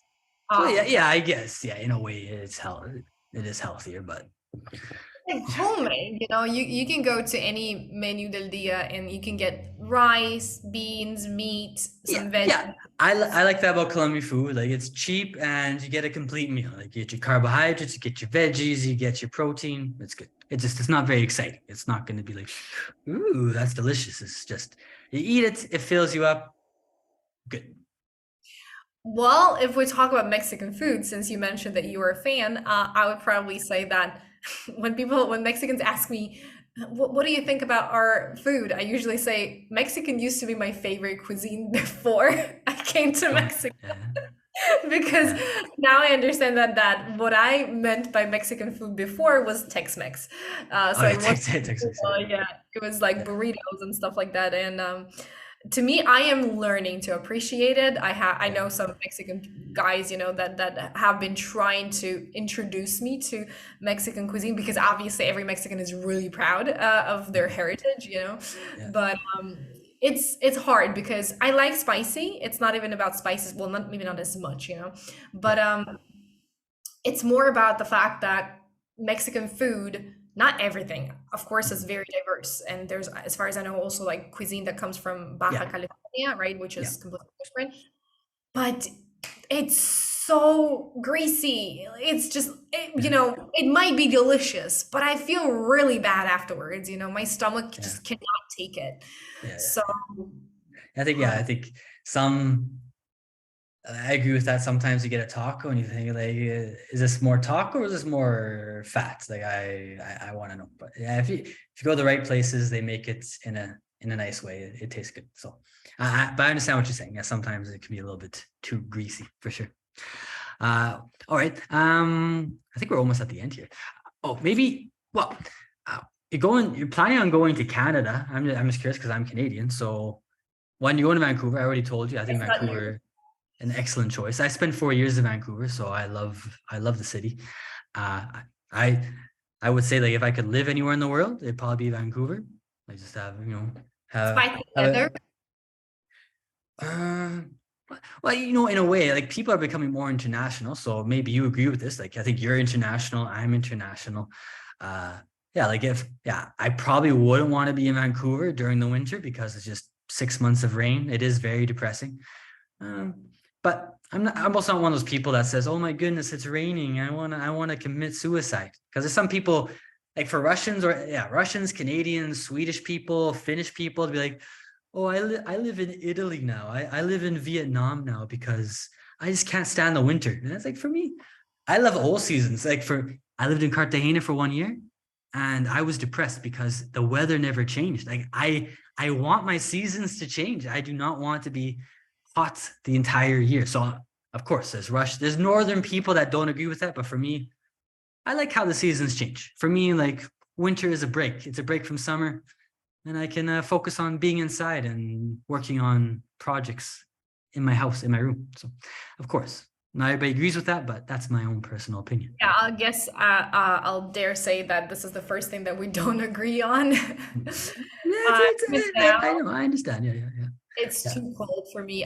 Because Well, again, yeah, Buenos Aires, it's not even that cold, but yeah, it's colder than usual. well, Well, yes, you got a sweater on. It's not that bad. You just got to put on a sweater.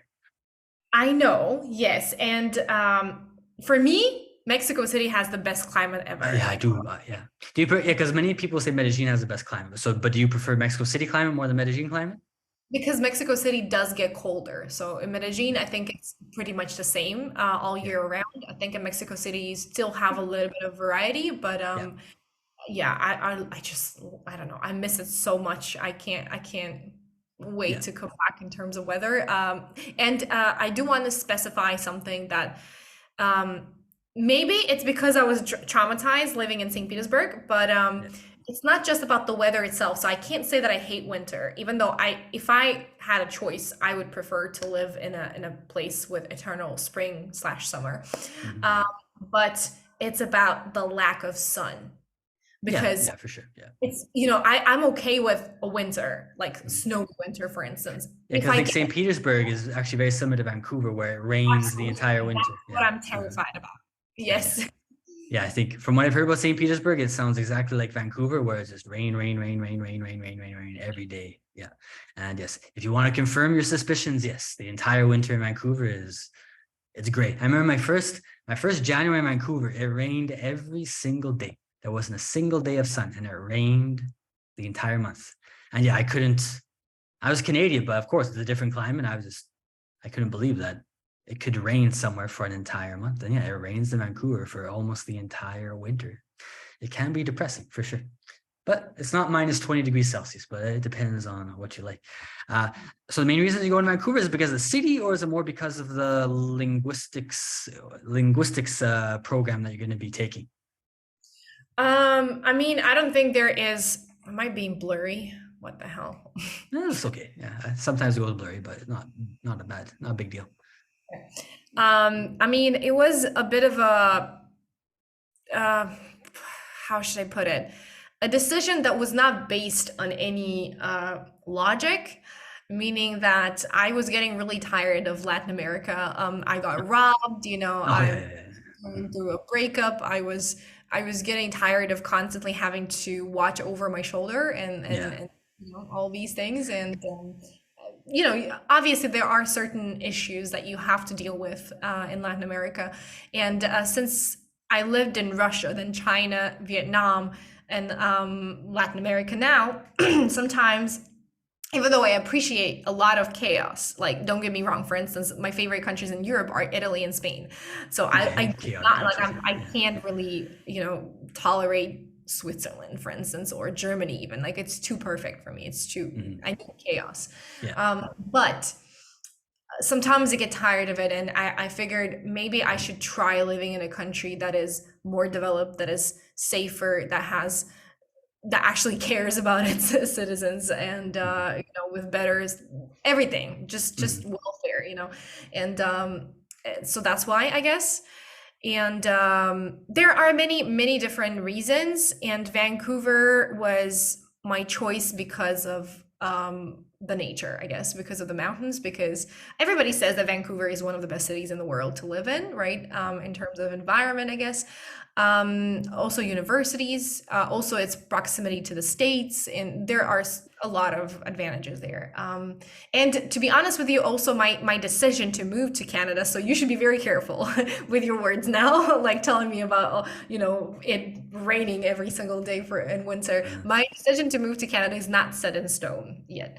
okay. I'm like Oh, I do you have accept. a plane ticket or no? No, no, not Oh, even. she's kind of like, I'm kind of planning to go to Canada. I mean, I applied to three universities. I was accepted into one out of Okay. those three, Simon Fraser. I'm sure you know. Yes, SFU. Yeah. Yeah, and so I was on a fence for 2 months, I guess, and I actually didn't want to go because I felt to me that I finally found my home in Mexico City. So I was like, why would Mhm. I abandon it?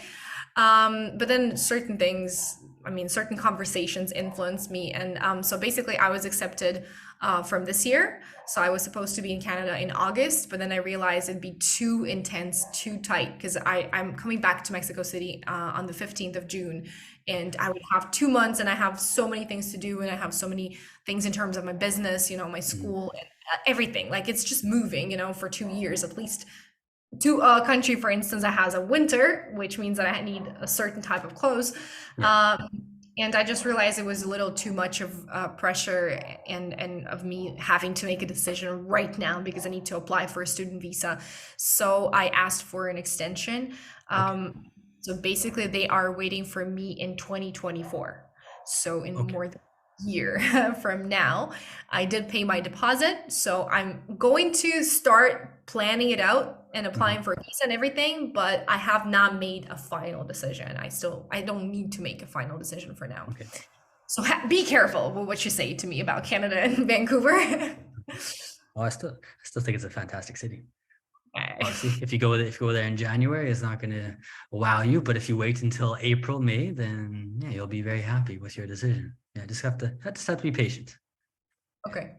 I'll try Just my a few best. months. Uh, and maybe just to end this, I want to ask you a few things, Russian things. I asked Longest Alex. you ever. I asked Alex about this, but I also forgot a few things I want to ask Alex about. So I want you to answer them for me. But maybe just get your own opinion about them. So these are just a few like Russian stereotypes. Some of them are about women. So I want to see if you have a different perspective or if you have a different answer than Alex. I guess the first one is Russian women really like stretching. Alex just said it's because Russian women are perfectionists. They want to be perfect at everything. So they like to stretch because stretching is good. But I don't know if you have a perspective on why Russian women like to be flexible so much. Alex did mention this to me, and I still don't get where you're getting this information from. I follow Russian people on social media, and for whatever reason, they have stretching classes. It's the only country in the world where I've seen stretching classes. And they have like Instagram influencers who are famous just for stretching.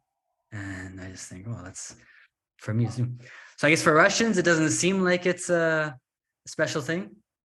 Could it be that because of the culture of ballet dancing and Maybe. Yeah. gymnastics, Could thing like be. that? Could be.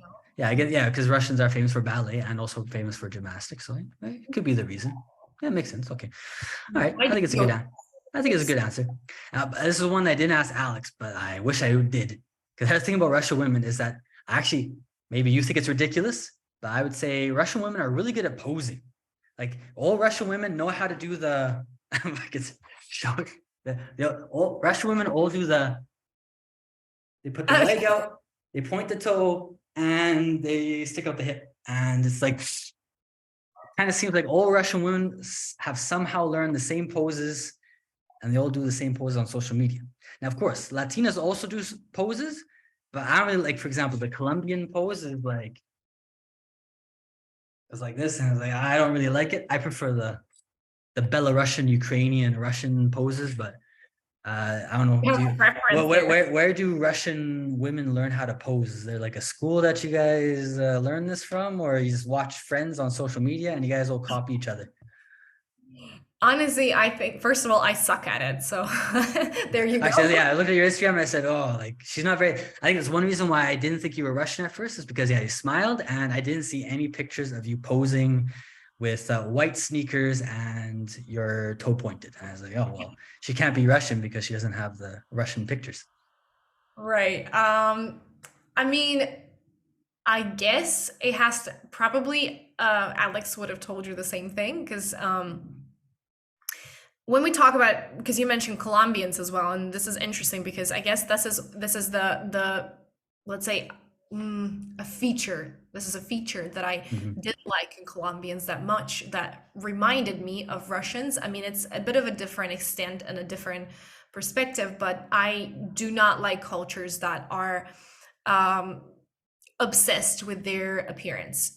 Yeah. And Okay. Korea, for instance, as well. I Mhm. think it's really toxic, and it creates so many problems. So like Mhm. mentally, meaning that so many people suffer because of that, and so many fake, I don't know, illusions Yeah. around the lifestyle. You know what I'm talking about. So it felt to me that in Colombia, for instance, in Medellin, yeah, it also is a Mhm. little bit blown out of proportions.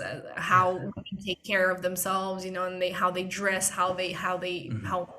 how much makeup they use, and all of that. So I guess it's about, so even though um I am in a way proud of that, because I think also some other cultures, don't want to name them, but in those cultures, women do not take care of themselves at all. Yeah. And I am not a fan of that either. So I think there has to be a balance, right? You Mhm. do need to like take care of yourself and look nice, more or less, but it shouldn't be too extreme. And to me, what Russian women do, again, in general, not everybody, is a little too much. It's too much, mm, maybe importance that they attach to Mhm. the way they look, to the way they are perceived on social media, to the way they carry themselves. And I don't know. It's, to me, it's something disgusting, to be honest with you. And Yeah, I they got to see. relax. Yeah.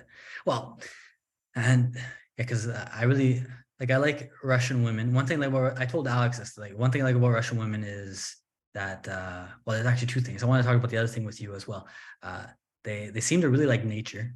So like if I'm in Russia or I'm with a Russian woman, I'm like, oh, let's go for a walk in a park. And a Russian woman's like, I love walking in parks. Like, for example, Latin America, if I tell a Latina, like, let's go for a walk in the park, it's like, oh, a park, walk. Why would I do that? But yeah, like Russian women love to be in nature. They love to be, not maybe not all of them, but like getting some mushrooms or just like admiring the beauty of nature. And it's like, oh, I like it. The other thing too is that Russian women seem to be really, maybe not all of them, but really literate. Like you talk to a Russian woman, like she's read a lot of the classic literature, whether it's Russian literature or American literature or European literature. They seem to have like a really good foundation in, I guess, classical literature and education. So it's not difficult to have a nice conversation with them about topics that are deeper than, I don't know, but what makeup they put on or about a restaurant. Why was I talking about this again? Yeah. So, but at the same time, oh yeah, like you said, and Alex talked about this. I think Russian women can also be very perfectionist, and this can create, I guess, mental problems where, because I have experiences with a few Russian women where you kind of feel like you're in a horror movie because they like one moment they're like this really intelligent, sweet woman. They like to go for walks. The next moment, there's like crazy, jealous bitch, which is like even crazier than the telenovela characters. Yeah, like for me, I kind of assumed Latinas were like these crazy women, like on telenovelas, but I didn't experience that till I went to Russia and Ukraine, and I was like, holy cow, like these amazing women. But then one moment they're like, who are you talking to? What are you doing? And it's like, let's calm down, baby. Let's calm down. So yeah, it seems like the perfectionism definitely seems to have an effect on them, where they're like almost too uptight and they're thinking too much about things. They gotta relax a little bit. Yeah, for sure. I mean, it creates crazy competition. It creates wrong expectations in men, meaning that they think, oh, my woman has to look top notch every single day. She has to wear makeup. She has to, I don't know, be 100% fit and everything. And of Yeah, course, it's it's not it's not not realistic. Yeah, reality. yeah. Yeah. She got a job and she's responsibilities is not the easiest thing to do all those things. They're not superwoman. I'm guessing similar to what you've seen in Latin America, where I've seen that like in Colombia, especially where the man is like is kind of fat, kind of out of shape, kind of ugly. Like, and then his girlfriend is this amazing woman in shape, beautiful.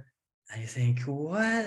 Like, how does this work? I've seen it in Russia too, where it's kind of Igor. Like, well, it makes sense. Alexander Ovechkin, he's a famous hockey player, but still, I think most Russians would agree. Well, Evgeny Malkin and Alexander Ovechkin are really ugly Russian men. Like, they're not beautiful in any way. Like, if you saw that man on the street, you say, oh, like, geez, like plastic surgery, maybe that would be good.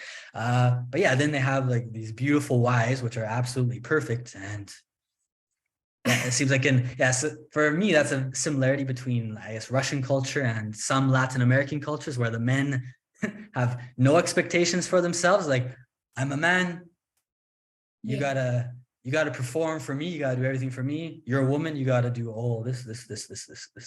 So yeah, for me as a Canadian, it's kind of crazy. What? No, honestly, living in outside of Russia is so liberating in this sense, and like dating guys from Western cultures, because yes, there's I think certain expectations that men have, and honestly, there is. Again, I don't want to generalize. Of course, there are, for instance, my friends don't have that, but Yeah. there's definitely this sort of mentality that is um, embedded in us when you think that man is. I mean, what is the name of it in Spanish? I always mispronounce it Machismo. somehow. There we go. Yeah. Yes. So we even have a saying in Russian which goes along the lines of a man doesn't have to be prettier than a monkey. Uh, yes. It's like it's not, So I think we have this sort of um, how should I put it? So, for instance, again, it's changing with generations for Yeah. sure. Mhm. Now, again, I don't know. Now that we're becoming closer, more Uh, close, yeah, more uh, close. Yeah. Yeah. yeah, Yeah. than before. I don't know where exactly we're gonna go with this Yeah. kind of tendency, but I feel like we still have this kind of mentality that tells us about man being, I don't want to insult anybody, but being the head of the family, Mhm. the decision maker, so the money maker, whatever, the breadwinner, and it- I think it comes from families, meaning that mothers usually treat their sons differently, and of course, Mhm. when they grow up, that's just deeply ingrained in their brains, and it's very hard to shake off. So Yeah. unfortunately, I think we have this sort of uh, habits, I don't know, or way of seeing the world, that a Yeah. woman has to do this, that she has to look amazing, she has to this is literally what I was told by my dad, that a woman has to look amazing, she has to be obedient, she has to take care of kids, she has to cook, she has to clean, she has to do, I don't know, do everything around the house, and she has to work as well. she has Mhm. to she has to earn money, Yeah. because in Russia, due to economy, whatever, men are not able to provide for a woman, so that she, for Yeah. instance, she wants to, doesn't have to work. But yeah, it's crazy. It's really toxic, I think, in Russia in this Yeah. regard. Yeah. Let me just the last thing. I talked about walking. Yeah. Is there a reason that Russian women, or I think Russians in general, but it really seems like women really like to go to parks? Like, yeah, when I was in Moscow, for example, the parks were, again, were incredible. I didn't really expect to see parks that beautiful, but they're some of the most beautiful city parks in the world. But yeah, it seemed like even in the smaller cities, yeah, Russian women, their idea of a good afternoon was to go for a walk to a park. Yeah, is there a reason that you guys like the walks in the park? Is there something from your childhood, something you guys learned from cartoons, or you don't really know? It's just you guys like to do it. It's actually hilarious, because when you started talking about it, my first reaction was, that's not really true. Why? No, why do you think this? But then I started like, because it never crossed my mind, because it's such Mhm. a natural thing for me. And then I Yeah. realized I love walking. That's one of my favorite activities. And Yeah. Like Russian women love walking. I yeah, love walking too. Like that's one reason why I like Russian women is because like if I say, hey, if I said, let's go to Milan and let's walk through the city, like Russian would be like, that sounds like a fantastic vacation idea. Let's go to Milan and walk through the city. Yeah, but like if I told a Latina, yeah, like I want to go to a city and just walk. Oh, like I gotta, I don't, no, let's go to a beach. Let's go relax somewhere. Let's go to a 5-star hotel. Of course, there are Russian women that might like that as well, but it seems like a lot of Russian women they like to walk. So one of uh, my things I noticed. maybe because our cities are walkable, so we get used to it. Because I know, like, Yeah, for instance, I have a Russian friend who lived in the States for a long time, and she was miserable there, because she was like, I can't go anywhere without a yeah, car. yeah, Like, I exactly. can't walk to a store, I can't walk to a coffee shop, whatever it is, Yeah, and it just made her miserable. Maybe it's a European thing as well, because I think yeah, a lot of European cities are walkable as well. Um, I'm thinking that, for instance, in China, I would constantly come across situations like I would ask a Chinese person, for instance, how do I get there? And they'd be like, well, you have to take a bus, and then when I figure it out, it turns out that I could have walked for 10 minutes. But then when I asked them, can I walk there? And they'd be like, no, that's too far away. No, you can't walk Okay. there. Yeah. And Yeah. I'm Yeah. like, I, for instance, myself love hiking. It's one of my Okay. favorite activities in the mountains. So I really have to, do my homework on this because I don't See, know why. What actually, is I the find it kind truth? of funny because yeah, I've asked a few Russians about this, and they don't realize how Russian it is. And then, oh, now that I think about it, yeah, you're right. This is true. So that's just Yeah. one thing I noticed. Just I was always surprised. Yeah, because before meeting Russians, I had more experience with, of course, with my own culture and the Latinos, and walking in a city wasn't really something common for us or them to do. But yeah, talk to Russians and oh yeah, let's go for a walk. Let's go for a walk for 2 hours. Oh, Sounds sounds like, yeah. I like how you think. Let's go for a walk for 2 hours. Yes.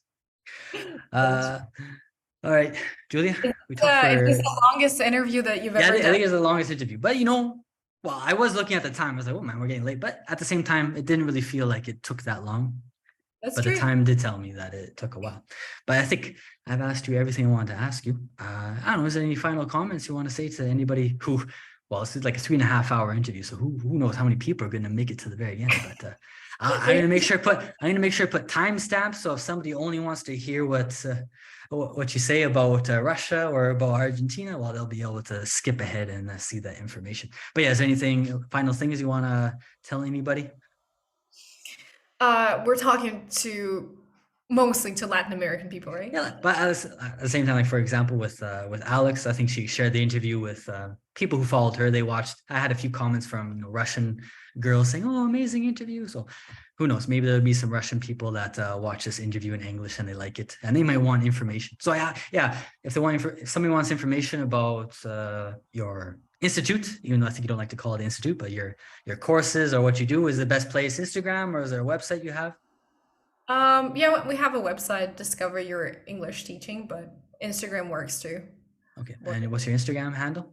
I'll put in the description, but just for tradition, if you want to say it out loud for everybody.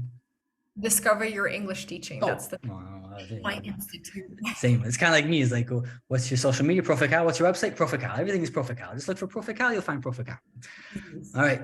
Well, Julia, it was fantastic to talk to you. I'm glad I could find somebody else who agrees with me with a lot of things about learning English. So yeah, I know. keep up your good work. If you ever want to consult something with me, yeah, go ahead. I'll be glad to help. So yes, so everybody who's watching this, thank you for watching. Julia, have a great rest of your night, and Thank you. good luck in Mexico and Canada if you go. Okay. All right. Yeah, let me know if you're in Mexico City. I don't know. I'll think about it. All right. Bye, everybody. Bye.